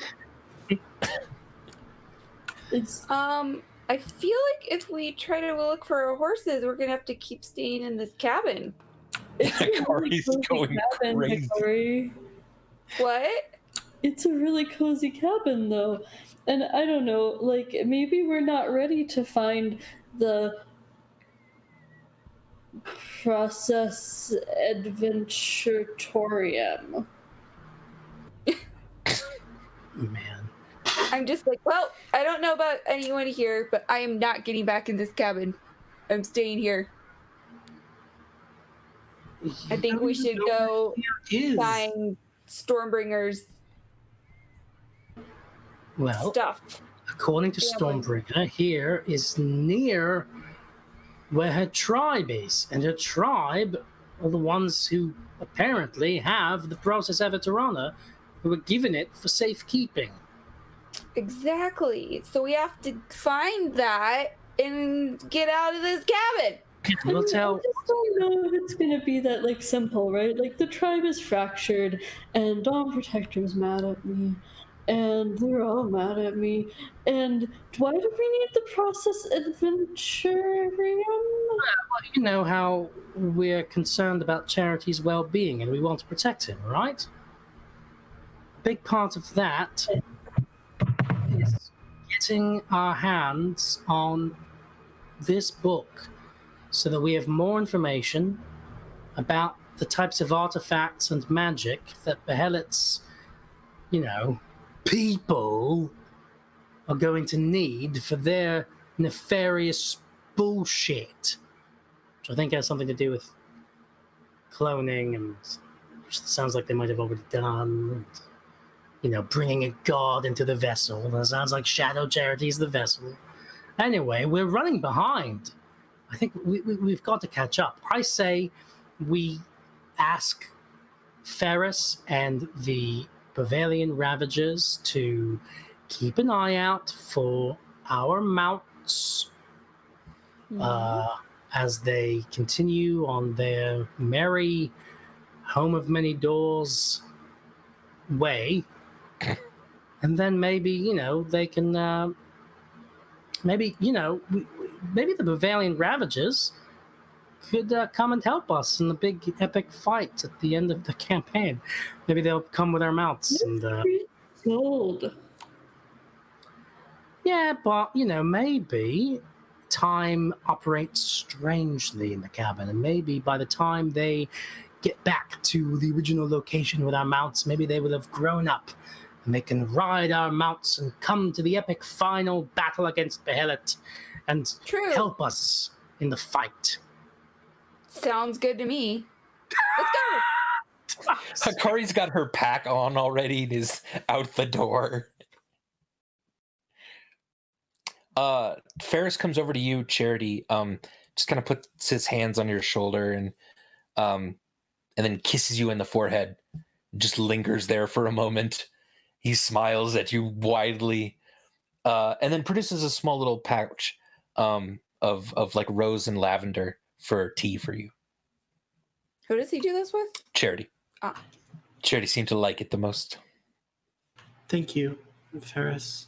And Stormbringer, you appear entirely frozen in your demeanor, but oh, no, now you're moving. There you go. She's alive! I know this isn't comfortable, but whatever we face here, we will face it as a family. And I will help you however I can with that. But I fear that without getting that book and getting it quickly, it seems likely that Behelit may end up taking over my body just for the hell of it. She seems spiteful that way. That, but you're right. We should get the book so we can stop her and save you. Because I don't really care about stopping her, but I care about saving you and Burbage. But so we can go and we can go talk to the Goliaths. But I don't know what we're walking into here. Mountain Splitter made it sound bad. And even if it's not as bad as Mountain Splitter made it sound, it's probably not, maybe not the best thing in the world for me to be back here. I know I've made it sound like it's actually like fine and it's really good. I know because I've been trying to make it seem that way so that you guys won't get worried.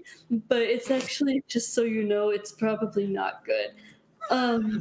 So I'm gonna go by Snow Mountain Baller. From now on, that's my name. I'm not that other person. I'm Snow Mountain Baller, and maybe you could just hit me a few times in the face to disguise me. You're really skinny, but Hikari, could you hit me in the face, please? Thank you. I just do it times. She just a couple times. You turn back, she does it again. Good, thank you. Good. So I'm Snow Mountain Baller. We're walking into probably bad things, and try to avoid just kind of all the Goliaths. It's So, times do we- like these when I sort of wish I had disintegrated that mask of many faces. Oh well. Right. So do we all get code names? Tentacles! Do we all get code names? Because mine is Rosemary Sinclair. I mean, my just name is basically a code name, so I'll just stick There with. you go. Sure. Did Darcy roll an attempt at the spell thing or Yes, the and I thing? got it. Yep. Yeah. We'll resolve that in a second. Yeah. Okay, all right.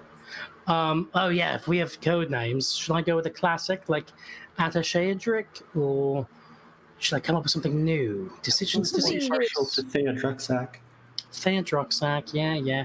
It's more that in the heat of combat, it's easier to sort of project that if I need help. Attaché-Adric is just really difficult to scream in anguish. I'll think on it. Well, again, I'm Rosemary Sinclair. This is Snow Mountain Baller, Yeah. or is it Bala? No, baller. Baller. Okay. Who's Charity. everyone else? Do you? I'm Chip. What? You're not coming. They call me Chip. I'm not coming. The No. fuck I'm not. Whoa, Chip. You all have to stay here and look for our mounts outside the Yes. door. That is the very important task that we've given to the Bavalian Ravagers. Is there money involved in that task? I hand him a gold coin. Oh, wait a shit. minute. This all, Hell just want yeah. to say that this all started, Chip, with you trying to steal our mounts, and now you're going to end up getting them. More than one, actually. So that's pretty good, eh? It's not a bad deal, all in all. You've been some good folk. Careful on your journeys. I brutally murdered people for you. Hell yeah, you did. Akari did a rap for you. They saved us from spiders too. That was amazing. Mm-hmm. Yeah, We all got to pet the sloth. I told you that was going to happen, but I'm glad that happened sort of off screen. It's pretty good. Yes, because what happened on screen was so much better for you. It was so much better. Giant sloth, severe trauma. These are the choices we make. All right. Then as you're gathering your stuff, the children are saying goodbyes. A couple of them get a little teary-eyed. Ferris even just is wiping away just a couple tears as he's sort of, ushering you off. I give them each a coin, so That's sweet. so they stop crying. Okay. So they stop crying. That's less sweet, more bribery, but They whatever. don't know my intention. I love it. Seamus, tell them a joke to cheer them up. All right. So there's this. Okay. So you got this. Okay. So there's this farmer, and he's got 3 daughters. All right. Oh, 2 of God. them have been dead for 3 years. All right. That's going to come into play later when someone's having sex. You know what? Never mind. We're just going to let them feel their feelings and tell them that it's okay to feel bad feelings, because there's no such thing as bad feelings or negative feelings. They're just feelings. And we need to accept them and process them and appreciate them and honor them with our intentional navigation of our internal horizons. Does that make sense, Chip? And everyone's eyes just slowly go to Hakari.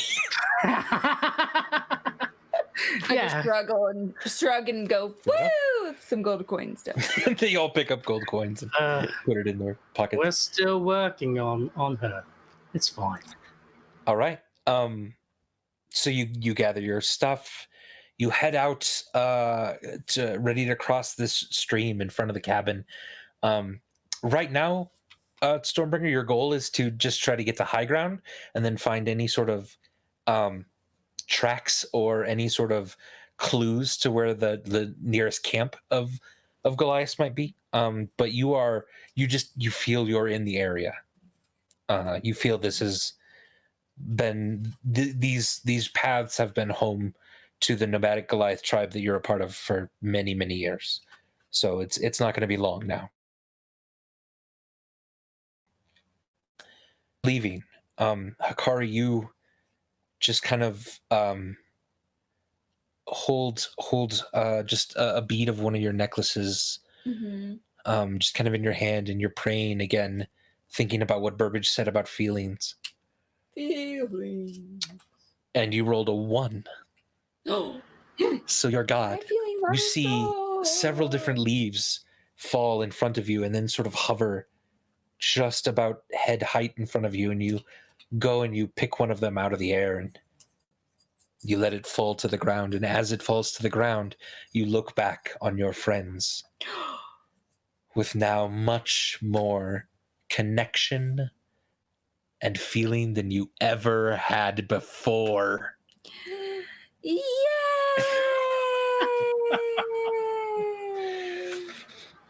Way to suck all the fun out of it for me. Character growth, whether you like it or not. You then see like a big rock like falling down the hill. I do? Yeah, but it's not really falling, it's bouncing. Okay. And then it sort of like slides onto the path in front of you and then starts running toward you. Like with feet? Yeah. Has feet? This is not a big rock at all, but actually a gnome. How big are gnomes? A gnome with a large sort of white bun on their head, a big pack on their back, very round, very short. But and they're not saying, very big. "Hey!" Is there anyone else around me? There's no one else around. Oh, you in the group. All of you now see this. Okay, that's what I was gonna say. Yeah. Why am I by myself? And I wonder who that's going to be. Let's find out next time on Fates of Ryn, where we have a guest star. Who is this gnome? And who's gonna play them? I wonder. Tune in next time to find out. All right, that's going to do us, ladies and gentlemen. That was our game tonight. We're going to stop there. A lot of progress. Good therapy session, everyone. Well done. Well done. Mm-hmm. You made it through some good stuff. Could Avery have died? Was that a possible? Was Avery? Avery could have died, yes. Oh, I'm so glad I he was didn't. not. Yeah, it was only if you failed every single one, and you got Okay. one of them. Wait, what was the DC on those? 17. Oh, damn! Kind of hard. Wow. But I was like, oh, he'll roll one of them good. one of them. Oh, I'm glad I You did. did. You rolled a good one good. Yeah. I would have been I would have not. Yeah. I would have been very unhappy to watch Avery be murdered. Yes, it would have been. Andy. It would have been really bad. Let's do this The again. dice were in your favor. You're totally good. Yeah. Thank you everyone for watching. Thanks for hanging out with us. We love you so much. Hang in there, everyone. Take care of yourselves. If you can, play some games. Connect with people around you. These are stupid times, and you just need to kind of take care of yourself right now. Please do so. Tell someone you love them. Hang in there, everyone. We'll see you next time. Peace out.